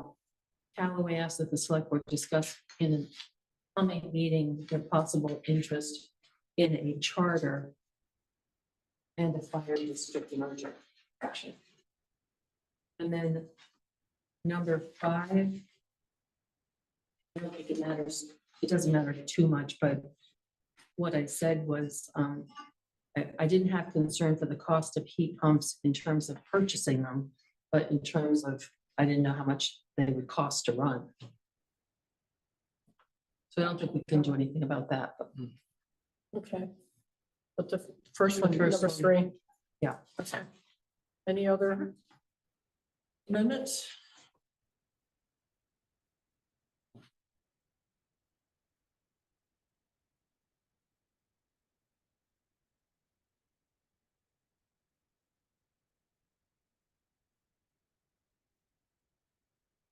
Make a motion.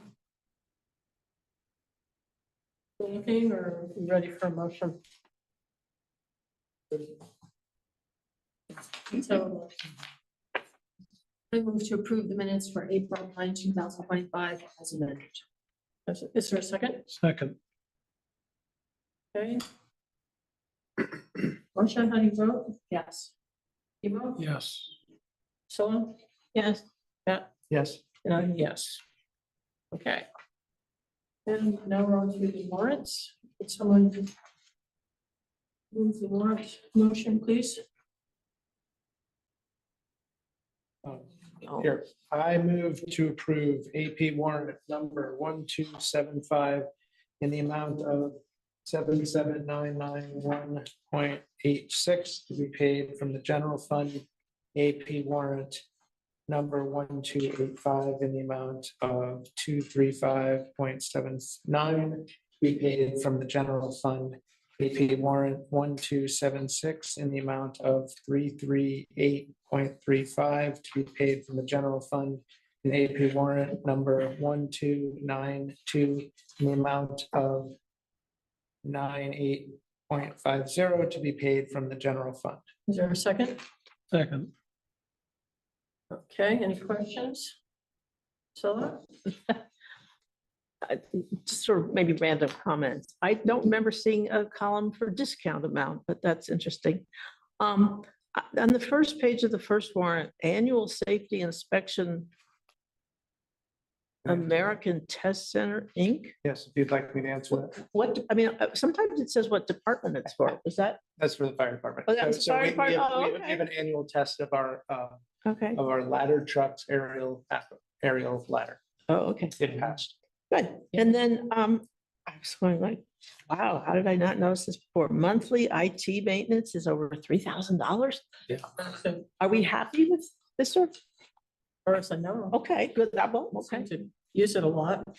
And then on the next page, SP and F attorneys, well, $3,000, was that for what was that for our latest opinion on addendum B? I don't know if we can really characterize everything in the legal line, because it might, again, it might have to do with personnel. I think we talked about that last time, and there's a lag sometimes.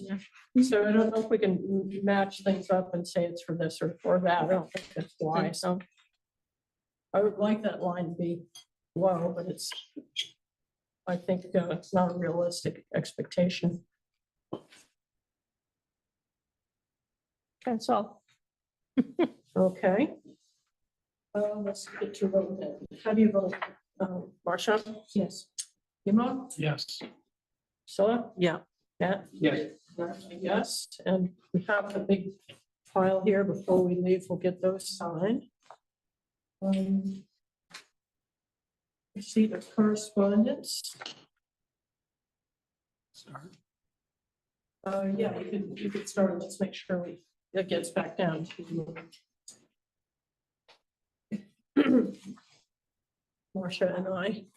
So I don't know if I kept out all the animal ordinance. Well, I believe all the correspondence had to do with the animal ordinance. I think so, yeah. I think there were three. I'm just gonna leave it at that.